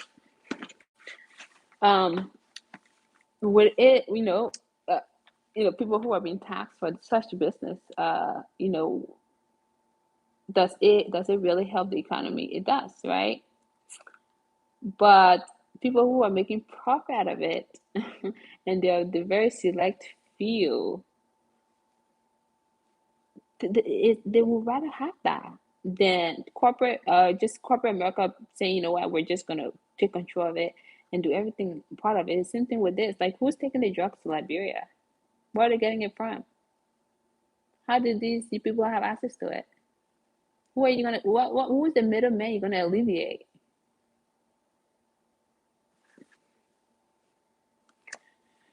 There are a lot of deep questions here, man. Some of we should, some of us we just shake our heads and say, "Oh God." Anyway, it's always something that comes along with these things. Uh, but I'm interested to know how you guys think we can solve Liberia healthcare problem. I'm very interested to know how we can solve the issue of efficiency. I did process improvement at emergency room when I lived in California. One of the top three hospitals in California. I did a whole project for them in the emergency room, a root cause analysis, and then presented to them what to do, like this based on the process improvement on flow chart. And in order to solve any problem really in Liberia, we got to know where it started from. You got to know the bottom of it. You got to know the bottom of it. And in Liberia's healthcare problem, I would like to hear from you guys. I believe needs to start from decades and decades and decades ago. That's where I think we need to start to pull the information from. And then go from there. But if we think we're going to come in and take things from the surface, that healthcare system will just always be the same. There's one thing to have policy. When I took a policy class during my master's program, we did assessment of a couple of policies. One in which is the Family Medical Leave Act. The reason policies are effective is because they are being implemented. They're not just policies that sits, okay? If Office 1 says policy A, Office 2 needs to say policy 2. It needs to say the same policy. It needs to be across. But if Office A does something else, Office B does something else, there's no balance. So you can't say you want to revamp JFK, for example, and you have the receptionist doing something else, the nurse doing something else. Everyone in that facility must follow the same thing. That's one of the ways to do this, okay? Everyone needs to follow the same thing. But that's where some of the problem is. But where did it start from? Long years ago. Years. Like my dad always say, my dad is interesting. One minute he wants me to go run JFK, the next minute he tells me, Emma, all the people that have been there, they never change that country. Like you say you won't change that country. Oh, Jesus Christ. Oh, the people that came, they did the stuff. And then I used it. No, no, no, no, no. But there are problems that happen that we need to assess, right? Do a root root assessment. What happened at the ground of that tree? Before you planted that tree, you must know the soil. You need to know the history of the soil. And that's what we need in Liberia healthcare settings. But now, if we cannot go the public route, what is the solution? And that's why I call on my fellow doctors, my fellow administrators, my fellow investors. That's the only way we can change that. If you want your kids to be safe and go to a good hospital, you must build one that hires the right doctors, the right administrators, the right supervisors for each department. Each department needs to have people that manage it. Each department needs to know its roles and functions. And then you need to have money. You need to know how you're going to operate it. Very important. This is one of the only way this healthcare problem will be solved in that country. I'm being very serious. This is one of the only way. If you are going a private route, you have to understand where you are. So your price cannot go above certain ceiling. The structure you put in place have to be tailored to the climate you're in. You can say you're going to go and establish a healthcare entity there and then charge somebody $10,000 before you operate on them. Doesn't make sense. But before you can even operate on them, who are your doctors? What are their credentials? What type of policies have you put in place that need to be adhered to? What operational budget are you working with? So that when patient A comes in and say, you know what, I don't have this, but you still treat them and get your money back. What do you have in place? These are some of the things, but that's why I'm really, really depending on my medical communities. If we really want to revamp Liberia healthcare system, we need to come from private sector. And you might say, you know what, Emma, one private hospital, it will not do anything for that country. Says who? Any change you make is a change. Doesn't matter. If you have a private practice, a private business hospital in Liberia, right? And you treat effectively, like if you provide excellent treatment to, let's say, 5,000 people, you've made a change. You've made a change. Because you know what? It's quality care you're giving. That's the first thing. So it's no longer about quantity at this point. It's quality, alleviating biases, sense of, because I know this person, I'm going to treat them. Oh yeah, call this person in my internet. So do and start treating them. It all needs to be alleviated. That's one way that's one way we can solve this. Honestly, the reason people say, "But you in healthcare, or you manage healthcare, or you get, hey, why you don't want to do healthcare?" But no, you get, for this kind of business, I have to drink my tea cold. I have to know a lot about this country before I can even get myself into this kind of business. But I call on all my medical community. All my people in the medical community, from the nurses to the janitor to the CMAs to the receptionists, people who are well versed, maintenance, okay, medical records, HR, human resource, medical records, technicians, computer guys, everyone. I call on all of you. If you come together as healthcare people, we can transform. But I just said in my corner there, I can find 10 serious people in the medical community. Serious, serious people. Y'all sign up my email. Y'all know my email. Y'all sign up and we will have a good discussion. Not just discussion, because, um, action speaks. So we get 10 solid people wanting to help with the healthcare system. What is it to go to Mayo Clinic and say, you know what?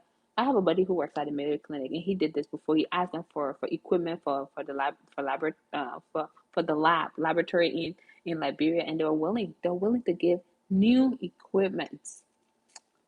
simple as it is to write a proposal. If you say you don't want to beg, or because you guys is begging, if you request for medical equipment that are brand new from a big institution and they give it to you, I don't see how that's begging.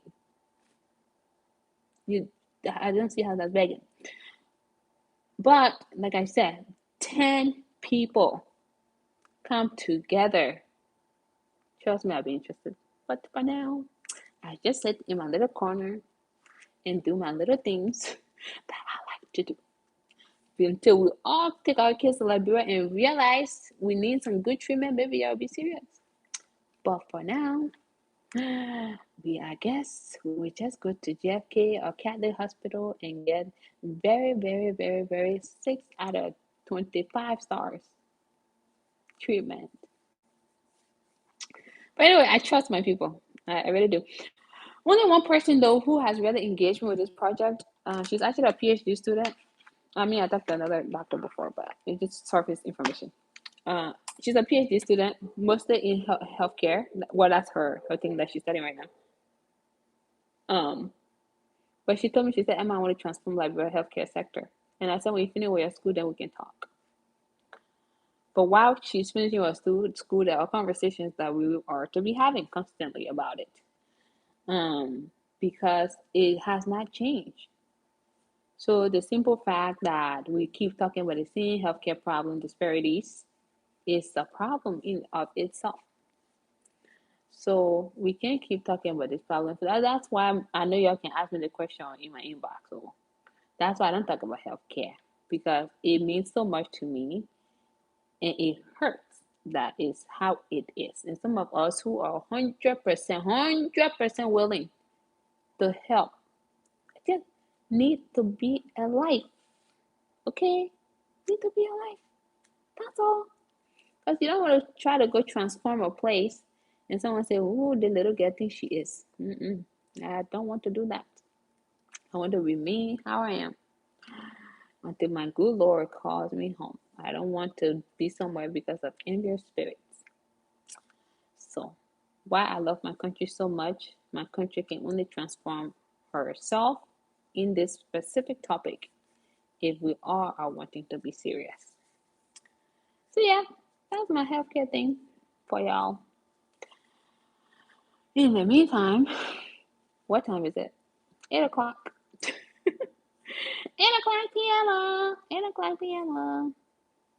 I think the only thing I have to work on here after this life is like a profile, and then maybe watch a documentary on money. McDonald's, how McDonald's started, the McDonald's company you see today, multi billions revenue type of company. Yeah, they started small. Started from somewhere. Anyway, I'm trying to finish the documentary anyway. It's nice to hear that, man. Yeah, my dear, I beg you. I beg you. And you can put phone like I said, I beg you, man. Man, you see, that's one of the reason why I like to go to Liberia for. Because for me, when I went to I went to do my passport when I got to Liberia, my Liberian passport. And the man said, "Oh, you say he's like, Liberian, da da da." I said, "I baking up me, fisking at me out." He said, "Oh." I said, "That thing I can do in the Liberian, bring it to me, I beg you." Hey, the guy was like, "Oh." I said, "Oh, you want me to tell you all your country in the country, yeah? And tell you your capital, all your cities in the country and your president, the man more open street." I said, "Okay, my man, process my paper, please." So yeah, we got it. My Gorokwa. My Gorokwa, I can never forget my Gorokwa. I don't care wherever I go, I still will speak my Gorokwa. It makes you unique. You are who you are. You're from Liberia. We gotta be proud of where we're from, regardless of the poverty status. You are still from there, and you can only change the narrative by being a contributing factor to it. You can't always bang your head down. People talking about Liberia, oh, that mean they're talking about, but you have not done anything. Hey, now for you. So you want to be part of the story. You want to be part of the story where somebody going to say, "Wow, those Liberians, huh? They're really doing well. They're doing well. Yeah, it's not there yet, but they're doing well." That's the story you want to be a part of. Not the story that, oh, probably that, and good that, and good on that. Probably do about. You don't want to be a part of that, right? So that's why you become the impact person. You become the person who will make the difference. So it's vital. It's vital to all of our images. So those that say me, I'm not Liberian, because y'all know you're scared when people say, "Oh, that poor country," and they say, "Oh no, I'm not Liberian." Thanks.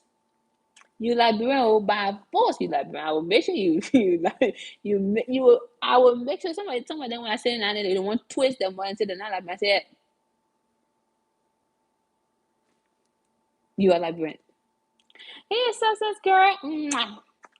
Anyway, you are a Liberian regardless of what kind of series you know how to speak. Okay, let me tell you, regardless of what kind of PhD you don't get from Harvard, you are still Liberian, my people.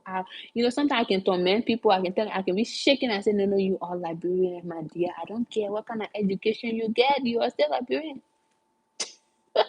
And they can get so upset. But people, when you see somebody talking about, oh, tell for the guy is Liberian. Oh, I'm Liberian. Oh, I'm Liberian. Oh. I said, no, no, no, you're not Liberian. Oh, you're not Liberian. You're not Liberian at all. It's a sad thing. You got to put yourself in your country, because that's your country. You got to represent your country. You have to be a patriot of your country, not because this person you heard now, this guy who has all these bags and Beyonce's wearing it, all these people wearing it, now you won't be Liberian. Why? When doing the Olympics, so when that young man qualified, oh, we Liberian. But when he didn't win, oh, I'm not Liberian. I'm not Liberian. So you only Sunday good Liberian or you Sunday bad Liberian? I'm confused. Which one are you? You got to put yourself in the spirit of being Liberian every day of your life. And that will help you, maybe help develop your country. But if you're Liberian today and tomorrow, you're not Liberian, which one are you now? Doesn't help. It's actually, and these are the Liberians that discourage other people. These are the kind of Liberians where when they say, "Oh, that place there, everyone can sing, I control, and I'm Liberian," then somebody can say, this is it, somewhere, me, I was born in Ghana, but I have two Liberian parents. Who are you? Who are you now? You Ghanaian Liberian. They can say a Ghanaian Liberian. And some of them they can twist them up. Back in the day, I asked them, I said, "Oh, back in the day, you're Ghanaian. Where are you Ghanaian?" Oh, yeah, that's true. No. Just because you see Ghana doing somewhat better doesn't mean you want this. Oh, the Ghanaians that you see down there, the people work hard. They take their money back home and develop. Like I was working with a nurse at my job, and she's actually from Senegal. So she came to me. She said, "Look, I need to up my hours." And I said, "Go to the staffing director. Go talk to her there, up your hours." And but then I asked her. I said, "So why do you want to work too much? Why do you want to keep working double as a nurse? Like double? Don't you want to rest yourself after 12 hours? It's not even ethically sound." But she said, "Emma, I'm building my house, and this is my third house in Senegal. What do you think that's doing for her country? Is developing her country, so she's working overtime to put her projects on." Liberians, when are we going to be comfortable to want to do that? We want to always talk, oh, that, for me, that, and then my control, and then my control. Oh, the people that are there, they're too corrupt. But yet still, you don't have anything going on there to show that why they shouldn't be, why the corruption is everywhere, even in the great United States. Corruption is all over. When you see a TV, they turn on the news, they're talking about police officers are corruption. When they're telling you there are disparities, there's corruption. When they're telling you, say, oh, there are 5,000 black people that got accepted into the university, that's corruption. When they taking the money from your paycheck and then take it from the rich man paycheck, that's corruption. So let me tell you, corruption all over the place. I don't can twist the mouth to say like brother corruption. That's why you don't want. But you sitting in America working and giving your time to people, but you're talking about your country that corruption. No, you got to show yourself what you can do there and help to develop your country. It starts with you. You all go to Liberia. The thing you don't do in your streets in America, you go your drink bottle of water, you put it down the floor. But because trash already there. That corruption too. You corrupt. Very corrupt. The things you don't do in your street of Minneapolis, in your street of Los Angeles, or wherever you may be, you go back home and you do it there, and you expecting government to come clean the street for you. You don't do that in your street here, oh. On all your streets here, you don't do that there. But you go to Liberia because you see trash. So you go put your own trash there. So you tell me now. So how do we see the change? There will be no change. Because I do it, you do it, everybody doing the same thing. Nobody to say, you know what? Yeah, I see trash on the street. Yeah, I will keep my little trash in my bag. When I go to my house, I put it in the trash can. But you won't do the same thing. Why? You don't change that way. You don't change things that way. You gotta be the example setter. But then it comes to the thing, well, if that person, the people that are there, they ain't change it. That mean was change. Now my power country. Now my man country. No, that your mind power country because you like bro. I'm sorry. That your mind and power country. So you gotta start claiming it first before we all got to do our part. When I meet Ghanaians here, they tell me, I go to Ghana, I'm building my shop. I'm impressed. I'm impressed because they are doing it. Not just government official doing things, they're doing it too. So what are we waiting for, Liberian folks? For those that are doing well, I applaud you already, and I'm going to continue to say thank you for doing excellent job over there. But for those who are just sitting, maybe contemplating, think about it. Think about the impact you can create, okay? Think about if you can go back home, think about ways you can do something. Maybe do a year plan, 2 year plans. Okay, by 2022 November 12th, whatever, I will go to Liberia for 1-2 weeks. Actually, when I went to Liberia in March, I went to Liberia for 5 days. Many people are like, "Oh my God, what the hell you had to waste money like that?" I needed to go open my poultry, so yeah, I had to go for 5 days. Duh. But people don't have that kind of energy. So because you don't have that kind of energy to go for just 5 days, you can just plan it 1 year in advance and go there. Okay? If you can put your project down small, small, you do your little window level, you come back to America, you say, okay, I work for a few months, 1 year and go back and put it to roof level. You can do it. Okay? Stop these excuses, people. Oh, I don't have time. Oh, my job will never give me vacation. Oh, then you go back home and you start working for somebody else. Hey, abomination. We can keep doing that. Somebody else will keep doing that. You work for me. Oh. Yeah. Somebody else can relocate to Liberia. Work for me. Oh. And I will put in your face.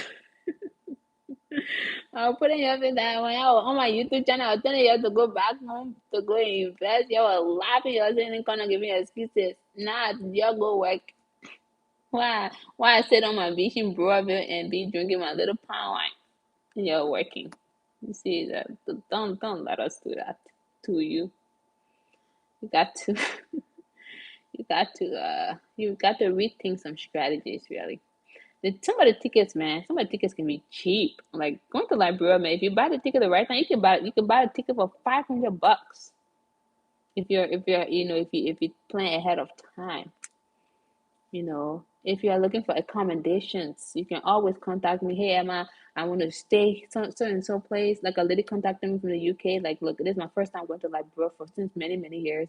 I don't know where to stay. I recommended her to some other places because my place is already booked. I'm not booking my apartment to anyone else. It's already booked. Um, and I recommended her to a few places, and she was able to book. She said, hey, it works out well. If you're afraid, like you don't know what to say, you can contact me, my people. This is resource. I'm giving you a resource. And I don't recommend things that don't make sense. So don't think that I just come and pull anybody by 2% to come spend money. No, no, no, no. I make sure I recommend you to a place you'll be safe. That when my name go and oh yeah, that get it. She recommended the player bow. No, no, no, no, no, no. So wherever I recommend, you're safe.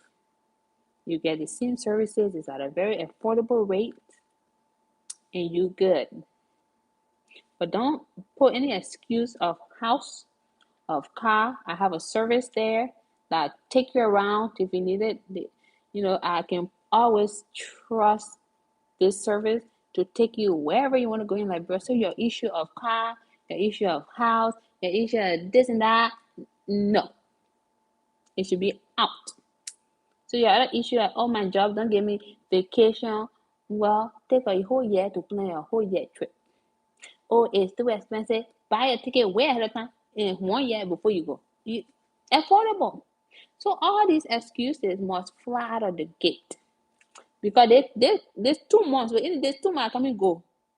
If I go to one of my sites and see a bunch of cornerstone, I will put it on YouTube and I will expose y'all. Y'all that have y'all that just sit down in America or wherever you are. You have too many cornerstones all over the place. You don't want to do anything. They just come here going in my drone that I'm taking drone. It will fly all over and show you all the empty cornerstone there. Some of y'all. And I will show you why Liberia is a bush because you don't want to build on your own country. Peace, man. It was really good chatting. Take care. You don't want to build in your own country. Yeah, you don't want to build in Liberia.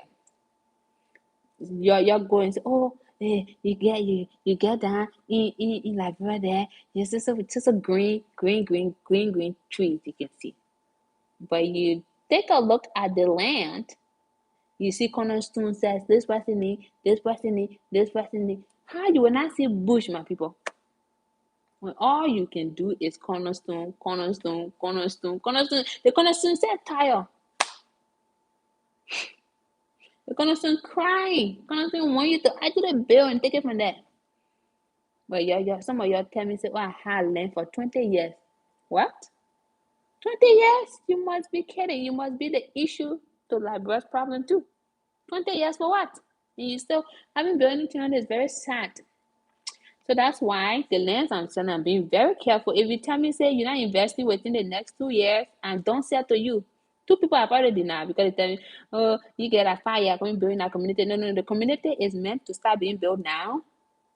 Max minimum perhaps time frame is next year, end of next year.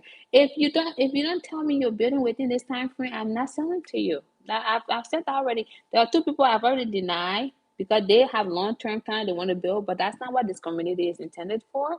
I don't want Cornerstone to kind of be sitting in this community, but the community is intended to start now. Okay. Anyone who's trying to bring portrait farm, something that doesn't make sense on that land, I've already said no. So anyway, 5 more minutes and I will be out of here too to go snack on some crackers, something like that. I'm always eating, except this time I'm not eating. I've already ate, but I still feel like I need to eat something. That's what happens when you have like high metabolism and you run so much during the day, and you eat, and you're still hungry. My people, that's my life. That's my life. Anyway, y'all have any questions, last minute questions before I leave within the next 5 minutes? A lot of videos are coming up. Actually, I have 3 videos coming up. Very good stuff coming up soon. And then my trips coming up. Yeah, trying to Yeah, I'm always eating my show. That one I a business. Like when you like when TV never I a business. Like you know all. Like you know all yeah you the Christian co. And like you Christian co. Okay. Christian co I'm always eating because I'm always hungry. I'm always working out, so I eat a lot. Actually just gradually though, like little bit here and there. So I have like breakfast, I would have a little bit of snack, and then I have lunch, and then I have dinner, and before dinner I eat a little bit of snack. You know, just little bit, little bit. American food makes me bloated anyway, so I have to eat a little bit. Little, and drink lots of water. You will born grand dolls inside, not even grandbabies, grand dolls. You like brain TV. Like brain TV telling me say I born baby inside. No, I want born granddaughters inside, not grandbaby. So yeah, so that's why I'm always eating. 3 more minutes. And so I have to eat my little snack. Maybe some bananas. I bought some plantain. Yesterday I made some fufu soup. Yesterday I made some fufu soup. Um, So y'all missed that fufu soup. That fufu soup was so good, man. I went to this Cameroonian store. The lady had like some dry fish. Oh my god. I don't was supposed to get gray hair. My great grandmother when she died, she was 103. Her gray hair was just very few. That means I was supposed to get gray hair. You alright.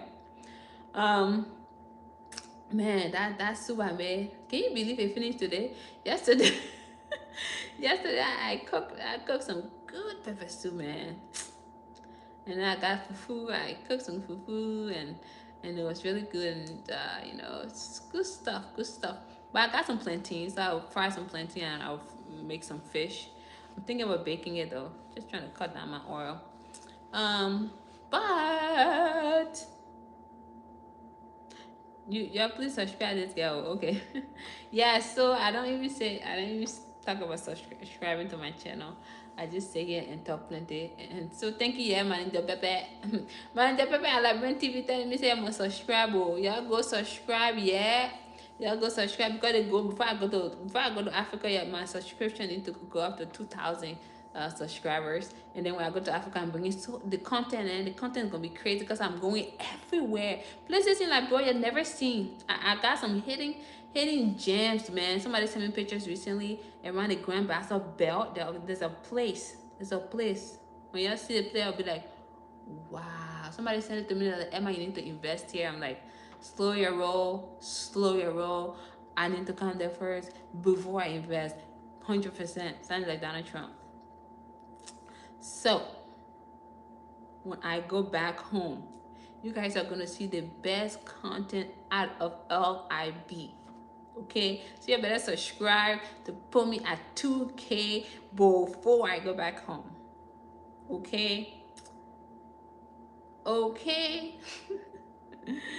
But no, for real though, a lot of content will be coming from Ghana, Liberia, and Kenya, as I make my way there. So you guys stay tuned. Just subscribe to this channel, share it, like this video, comment. Let's get this channel rolling, okay? The more Liberian content we have, like, I've told you the power of media. Don't underestimate the power of media.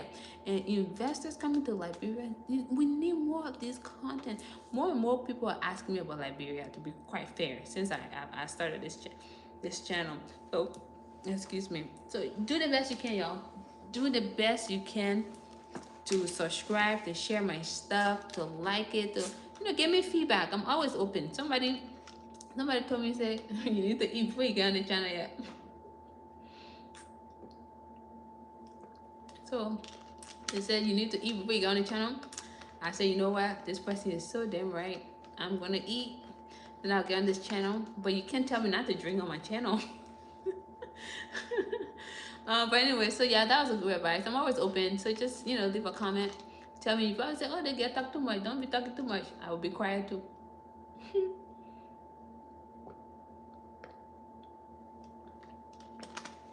So anyway, You guys, y'all still on my channel. Do y'all have any questions? I hope you guys are gonna like this video. Y'all gonna share it though. Labyrinth TV, you still running your mouth in the background. Anyway, any questions y'all got for me before? No. I think you got it wrong. Eating and drinking in my area. Okay, I think you got that sentence wrong. Eating and drinking that my area. Okay, don't get it twisted now. Eating and drinking is my area. I can say sleeping because everyone know I don't be sleeping like that. I gotta make sure things are done, but my health also needs to be prioritized, which does include sleeping in. Instead of like when people having meetings with me at 6 o'clock a.m. my time. Anyway, when people y'all on my channel, y'all I won't ask questions. Where will y'all say? Y'all want me to can't speak quite good. Y'all want me to can't speak quiet? Oh man, I can't wait. I can't wait to speak my colloquia. I can't wait to eat the food. Potato greens is my favorite soup, by the way.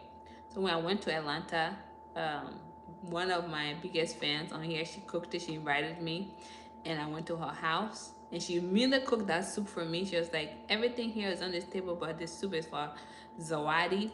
So man, that potato greens, oof! I just ate that potato green like there was no one business. So now that I'm going to Liberia, and actually when I went in March, that was the first food I ate, potato greens. So my, she made it in Atlanta there. I will be cooking it myself very soon if I can find it. I will tell my grandma to cook it and freeze it and send it over to me because I love potato greens. It's my favorite. I'm a cooker, but I'm very careful palm butter. Okay. Um, we like it when you are running your mouth because you know what you're talking about. Like when TV, this is the only truth you've ever said in your whole life. Thank you. Thank you, Librarian TV. Oh, Librarian TV. Librarian TV said Librarian TV let me run in my mouth, yeah. No, I think you guys, for those who know me out of this channel, I don't really talk too much. So coming on here is like just a little stress reliever.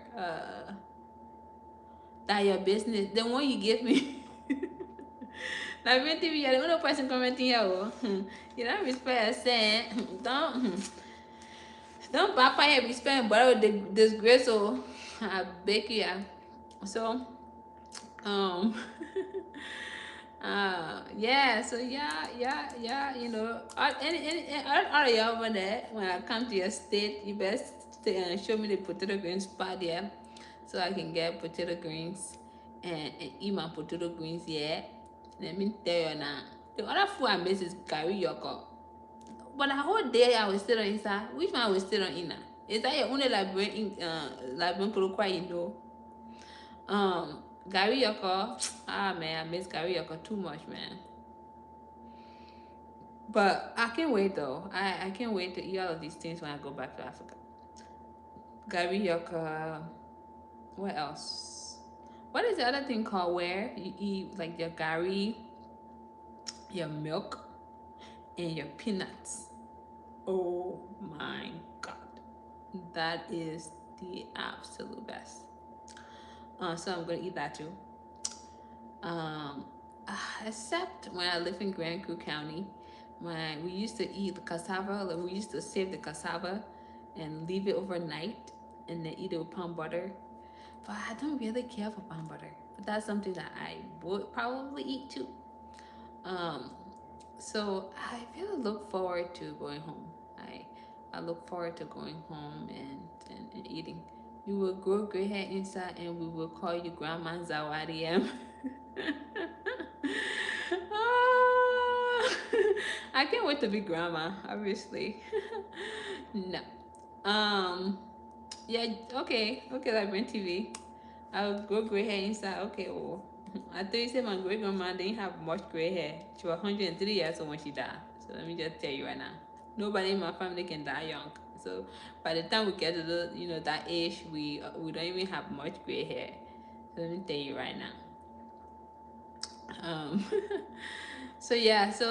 Any questions, Mr. Labyrinth TV? Since you are the only one I get hands to type in this thing, because I wanted to say something else, but this is live show right here. You know what I mean?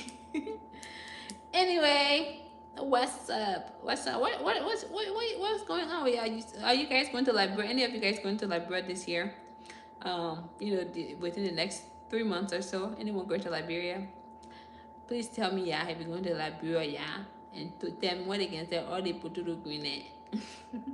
No, I got my top spots that I eat at. So there we go. Sometimes I go to Liberia, I decide to cook for myself. Other times I go to my top spots, or like I have somebody cook and all that. So who's going to Liberia this year? If you are, you can just do thumbs up. I want to know who's going so I can meet up with you guys and be in your business. Just kidding, y'all. I guess Labyrinth TV, you going to Liberia at all? Southwest. Labyrinth TV, are you going to Liberia at all this year? Okay, so now I think I'm sleepy. Uh, what is the most exciting thing going on in your life right now? God, what's more exciting?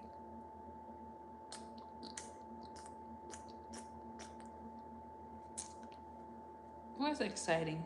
Is there anything exciting in my life right now? To be quite honest with you, I'm gonna be starting another bartending class. I recently finished my pole classes. I'm about to go back to taking more pole classes to have a pole in my house. That's exciting. Thinking about that though, it's just giving me some thoughts. I mean, other than business, I try to do more. I try to incorporate more fun things in my life. Really, I like to travel, but COVID really slowed me down. Um, what's exciting is that my pole class, I'm considering taking another pole class, and then my bartending classes. I'm gonna be starting Harvard Business School in February, so that's somewhat exciting. You see, that's why I don't want to talk about school, because that's really not exciting. What's exciting?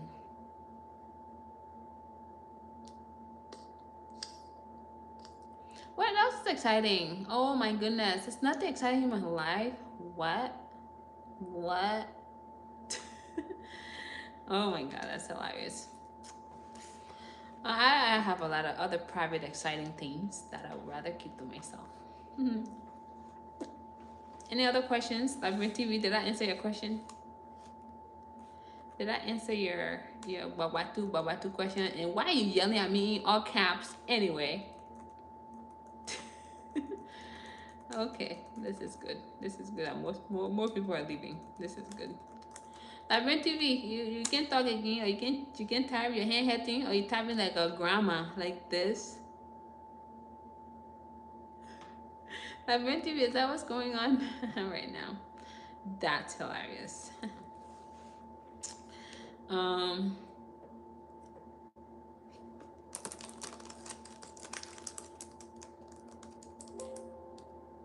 what is the one country you want to travel to? Okay, that's a good question. um I want to go to Greece. I want to make Greece my honeymoon destination. Mykonos, Santorini, those two places. But that would be my honeymoon destination. Okay, that's that. But as far as where I want to go right now, as we speak, I mean, I'm going there already, Kenya. Um, I want to explore East Africa more. So I want to go check out Windhoek, Namibia. I want to go check out Botswana. Like I said, that's why I would like to risk. If I wasn't picking Liberia, that would be my second destination. I want to go to Capri, Italy. Um, Yeah, I've been to most of the Caribbean countries. I've been to South America. I've been to Asia. I've been to Dubai. I mean, Dubai is part of it too. Um, yeah.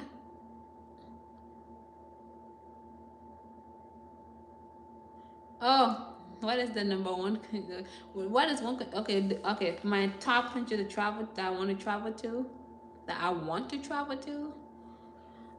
I'm saying Greece. Like Greece is like my top country, but that I want that to be for my honeymoon.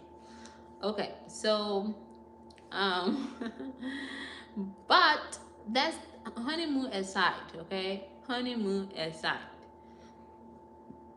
I definitely want to go to an African country though. I would like to go to Botswana and you know get up the grade. He he. Definitely, definitely. That's a good. That's a very good question. That's a good question. Mhm. Mhm. So yeah, what I. Nah. I'll be taking myself over there. Botswana. Botswana. Yeah, you know, anything to support Africa, you know. I know, I say Greece, but obviously, if I would have to go anywhere other than that, that would be Africa. Besides Liberia, which country is your favorite country in the world? That's a good question. That's a very good question. You know, I love Liberia so much to my dear heart. My second favorite country, and why? My second favorite country. That's a tough one. Um, I mean, I like it's I Ghana. I hate to say Ghana, but anyway, that's the place that I know. But I like Ghana because I love to have fun in Ghana, man. I'm not Zawadi in when I go to Ghana, yo. Yeah, I'm lit when I go to Ghana. Oh man, yeah, I can't wait. I can't wait. I can't wait. Even just the thought of it making me excited, you know, just the thought of it, okay? Ghana, there we come. 233. Okay, okay, Charlie, Charlie, Charlie, Charlie. Yeah, man, I can't wait. I just can't wait. I can't. You know, I'm excited. Let me tell you the reason I'm excited about Ghana. There are two things when I get to Ghana. The first two things when I sit in the car that I must buy: Tampico and fan milk. Those two things I must get it. The last time I went to Ghana, I got some fan milk. 10 of them. My friend was looking at me like, Emma, that's too much. Will your stomach be okay? And I said, I don't want to care about my stomach because the thing is so good. Okay, that's the first thing I want to get. It's just making my mouth water right now. I can't wait. I've already told my friend, I said, look, the moment y'all pick me up in the airport, I know I'm gonna be arriving late. Y'all need to have already purchased fan milk and freeze it before I get there. Because when I get in late, I won't have it and I'll be craving it. So they've already done a check mark. So I'm excited for fan milk and Tampico. You see, everything's about food. Do you feel me? Ah, Oga, do you hear me now? So, yeah, I'm so excited. I'm so excited. I'm so excited. Ghana. I'm so excited for Ghana, though. I always have a good time. It's a vibe. Diversity or TV network might go to Liberia in December, but I hear business. That hear business. That hear business. That hear business. Like when TVCO was still inside and bond up inside. Ah, that's funny. But I'm excited because you know there are a lot of other developments in Ghana too. Uh, that I would like to see. You know, a couple of stuff that perhaps when I went back 2016 they changed drastically in the years that followed. So I'm excited for that. I'm excited for the Banku. Okay, it's, I'm just excited for food. That Labyrinth TV business, but which one business making you yell at me in capital letter now? Uh-uh. Now what did I do to you now? But yeah, man, I'm so excited for Africa. I'm just so excited for Mama Liberia, my beautiful sweet land of liberty, my beautiful land that has all the nice beaches, my beautiful land that has Mount Neba, my beautiful land that has Hopper, my beautiful land that has Rocktown, my beautiful, beautiful land that has Hopper, Plebo, my beautiful land. I can't wait to step foot on that soil to to breathe and to just my ancestors calling me home. Right. It's the excitement for me, the whole excitement, for excitement to be in Africa, really. So much joy, when I'm there. Honestly, people are like, man, you're so happy. Well, yeah. There's nowhere like home, so of course I'm happy. Nothing like home. Yeah, America can never provide such happiness to me. So anyway, I'm not discrediting the opportunities here in the United States. Absolutely not. I'm just a happier person when I go to my country, when I go to my continent. That is all. Um, any other question? Liberian TV CEO, Mr. Sagba, with him plenty talking. So who is the man working with now?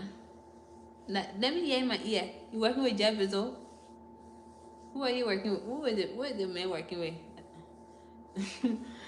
Please spare us, so spare some of us here when we are spare us through. Who are you working with? You working with Bill Gates? Or you working with Jeff, Elon Musk? Who are you working with? Zuckerberg, Oprah Winfrey? Who are you working with? Who is your CEO working with? Um, what else? What else? What else? What else? My people, y'all come and sit down and listen to Bobo. Y'all got anything to ask? Anything to say? I need to go and actually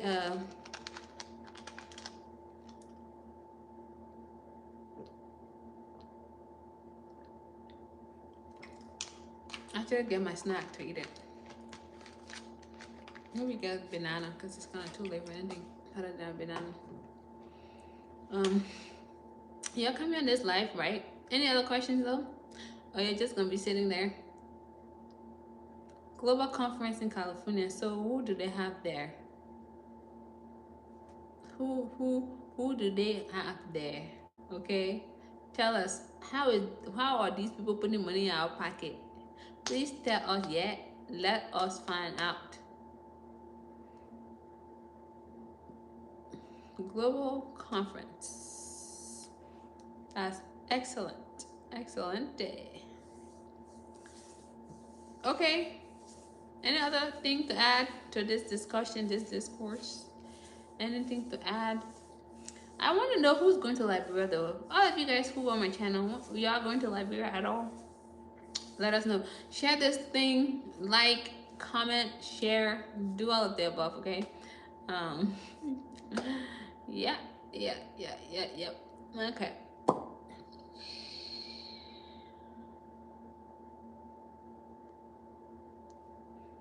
Okay, I think I'm gonna call it a night because you guys don't have anything to add.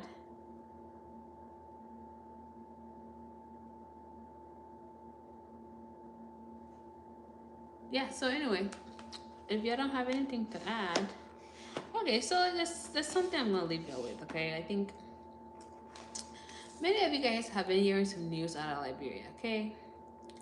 Before you start spreading things around, you need to really think and you need to do your research. By research, I don't mean go on the internet and go look for things that are happening in Liberia. No, no, no, no. That's not research. That's not the only research I'm talking about. That's why they have primary research, secondary research. When you hear this news out of the country about X, Y, and Z happening, ritualistic, don't just get on train to start saying yes. You got to be your own thinker, okay? You really got to be your own thinker. Oh yeah, the people that get it. Oh yeah, ritualistic. Oh yeah, oh. Do you don't even know? You don't even have facts. You don't know the truth of anything, and you just start making other people scared. It's not right. Don't do it. It's not right. Get to know things for yourself, my people. There's too much false information. It's not good. So you just say, oh, somebody died, somebody this and that. Then you now start spreading it. Quick. Oh, yeah, you know, yeah. Oh, they're killing people in that, bro. Oh, they're killing people in that, bro. Jay, on what ground are you basing on your claims now? You know? Just like if some of us, when we go to Mexico, we can be very careful. It doesn't matter where you go, regardless of if it's Liberia or if it's Germany or if it's France, or you still must be careful. It's just a simple fact. When I leave my place here, I go outside, I take my little pepper spray, whatever, can tell you all my stuff. But you got to be careful. Doesn't matter where you are. So when you hear something about like, bro, don't go be spreading, the people getting that out, and then you're so hot. When it comes to negative news, you're so hot. Desist though, please desist. That's scaring people. Get your facts straight. Because just because some places you live, they don't bring the news on the TV, doesn't mean the news isn't happening. The same apply to Liberia, the same apply to wherever country you think you are. They have problems all over the place, things are going all over the place, but you must get your facts. Don't just rely on somebody come to you and say 1 + 1 = 2, then you say, yeah, that's true. And then somebody else come to you and tell you 1 + 1 = 1, then you say, oh, nah, not true. But have you even done any testing to show that's even factually true? You don't. So stop spreading negative news. Negative news about the country. Negative Nancy's news about the country. It's not right. Don't be discouraging people with your negative news. It's not right. You go to Liberia when you know you're not supposed to be out 3 o'clock in the morning. Why are you out 3 o'clock? If you live in America, you don't stay out 3 o'clock in the morning. Why is it you want to go to another place and stay at 3 o'clock in the morning? Why is it you don't go to Compton, California, but you want to go to red light midnight? What sense does that make? Please. You got to be smart everywhere you go. Like, you got to exercise safety. You know something is happening somewhere here. Why do you want to go there? Since I've been to Liberia, I've never been to Relay. Never been to Relay. Is it that people don't go there? People go there. I personally have decided I don't want to go there. I know where I go. So you decide you go put your mouth in something, or you go put your feet in something, you go to a corner you're not supposed to go to, then you can't on the internet. Oh, that like brother, they're killing people, children. No. Don't do that. Get your information by yourself, get some things straight before you start spreading negative things on the internet about your country. I don't disregard Liberia's flaws. Let me just tell you right now. Most people say, well, you can talk about the dirtiest street in the country there. Trust me, I know when to talk about it. And I know who to talk about it to. I talk to people in decisions that need to come from a higher level. When I'm having these perceived negative things, and also the factual negative things. I know Monrovia needs to be clean. I 100% of that. I'm not gonna ignore the fact, but I'm also not gonna come on my show to come talk about it. To come talk about, oh, so negative.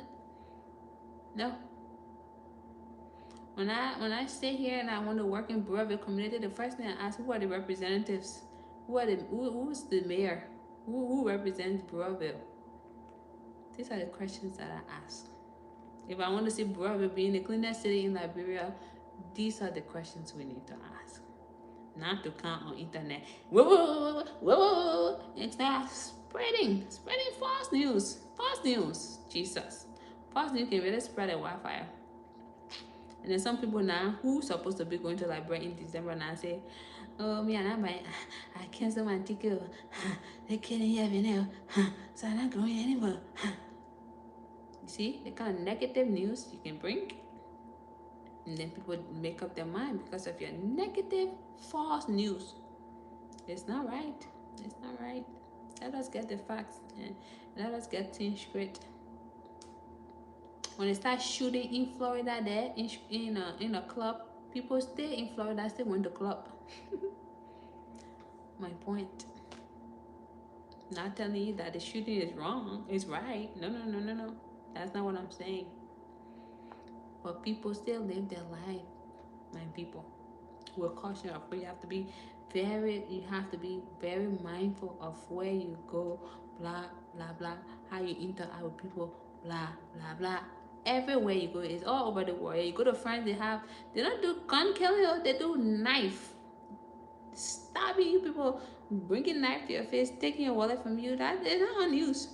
But you don't see people running their mouth. But they have danger there. They have danger and danger. But you still want to go to France. You still want to go to Italy. You still want to go to Germany. You still want to go. But when it comes to little things you're not here, but like for you to go do your own research and be an informed person, then you stay and kind of run with negative news.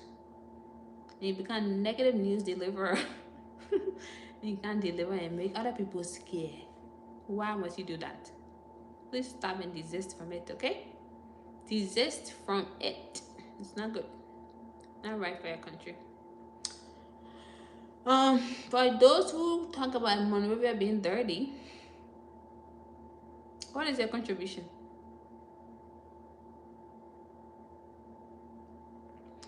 I guess part of my point isn't so bad. When I was asking the people in Mama Point, why? Well, everybody know what they prioritize. Those who reside in the community know what they prioritize. Or who's around there know what the priorities is. Moreover, I'm not talking about layout wise or aesthetics wise, but it's a big city, right? You want to think about it in that sense. It's a big city with her own problem.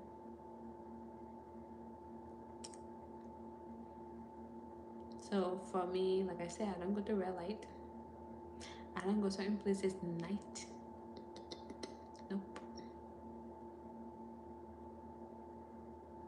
There are so many ways to keep yourself safe in that country. So many ways. But somebody when you go, you take a little $5,000 and then you go flex. Then you go sleep with other people's girlfriends, other people's men, and then you start crying, something happened to you. You need to desist, though. You really need to desist. You need to go to Liberia with a purpose. And then you always stop spreading negative news. Negative Nancy news. Negative Nancy news that you can start spreading. But we need to stop anyway. And I trust my Liberian people will stop. Because we got to encourage each other to do the right thing. And not just bearer of bad news. Okay? Liberian CEO, any questions, anything to add to this discussion? But they put in, somebody got send a message, oh. So why are you sure you want to go back to Liberia? I heard that they were killing you. I said, look, when I was about to go to Liberia, we said people say I'm not going because of COVID. I still went. I came back. I didn't even get COVID. Doesn't matter where you go. I go other places and nobody tell me, oh, be careful. I've been to some of the worst countries when it comes to security.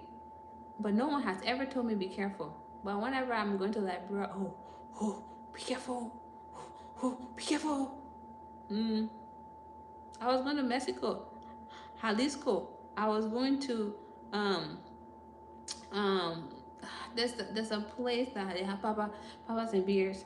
I was going over there, and one of the most dangerous places to be. Nobody told me to be careful. Can you imagine? Nobody told me to be careful. But when it comes to going back home, oh my God, don't go, don't go, don't go. Oh my goodness. If you go put your nose where you're not supposed to be, then you should be scared. Anyway, I rest my case. As always, guys, be blessed. Put God first in all things you do. If you haven't heard from your friend, your boyfriend, your sister, I don't see the reason why you shouldn't hear from your boyfriend. But you haven't heard from someone in a long time, call them, say hi, express how much you love them. I know you're all like been putting in, we don't like to say the love word very often. Even though some people who I know don't think I can say it often. But I say it with purpose. However, if I miss a friend, I just text them and say, hey, I'm thinking of you. Have a good day. Finish. If you haven't talked to somebody, just that person is in your thought. That's you. Let them know. Hey, thank you for X, Y, and Z. Hey, family, I haven't heard from you in a long time. I hope you are well. And for those, you probably caught a speech from many, many years ago. You never know. Life is too short. You don't have to be buddies with anybody, but you just check in on them and say hello and let it go. Let it go and let God. Because like I said, life is too short. So for those people, for those people who have taken my advice on this when it comes to this specific, say goodbye to say hello to your family, I've been impressed. Somebody told me recently, hey, because of you, I have called my dad. I'm very happy to hear that. Life is too short. Today somebody may be here, tomorrow you won't see them. So for those who wronged you, hey, just calling to say hello to you. The past is in the past. There's something called forgive, don't forget. But holding on to things can really make you old internally. So those people, you can call them and just let it out and let it go. Because it's one thing when you fuss with somebody for years and years and you don't talk to them for years, and then you find out, oh, that person passed away. Oh, shoot. Oh, if I had known story, I already passed away. If I had known, it's gone. That's why you try to keep a fine balance between. COVID is real still, so try to keep yourself safe. Keep yourself safe. Be blessed as always, and stay out of trouble. Not spreading negative news about your country. Take care. Goodbye. Good night. Good evening. Good day to all of you. I know you guys are on different time zones. I'm over here at PST time. Are all your viewers scared to comment? Yeah, they're scared to comment, but then they will send me a message and they want me to read a whole pamphlet. Some of them can send me a message talking about I should give them my number so they can talk my ears off. But they can't comment yet so I can answer the question when I'm on this live. They want to talk to me when I'm supposed to be doing some other thing for my business. They want to be on phone talking. Which is why recently I did a consultation. Okay, it's consultation. If the person who I've been talking to about business on here, 15 minutes. They charge us for that consultation. 15 minutes off. So for somebody that can call me to can't talk my ears off, you guys will be paying for that. because I think I need to really dedicate my time to seriousness, and also people who are looking to elevate themselves, their business, and other things. You gotta invest in those things. And if I can pay, you stay running your mouth like it's all pipe. If I can pay somebody 15 minutes to talk, you pay somebody 150 for them to talk 15 minutes. 15 minutes you pay somebody 150. Somebody will be like, oh, that's too much money. But that was valuable 15 minutes. Information I can convert to tens of thousands. So for y'all who think I'll be on my phone talking for hours and hours, gonna mean say hours. Talking for hours when I give you free platform for you to comment, for you to ask questions, I'm gonna be charging you. Time is money, okay? Time really is money. So there you have it, y'all. Anyway, y'all take care. I'm gonna eat my snack. All right, bye bye, everyone. Bye bye. Take care. All right. That your business, the one you own, my dear. The one you own, we are plenty bizarre body talking. Yes, I wanna end it right now.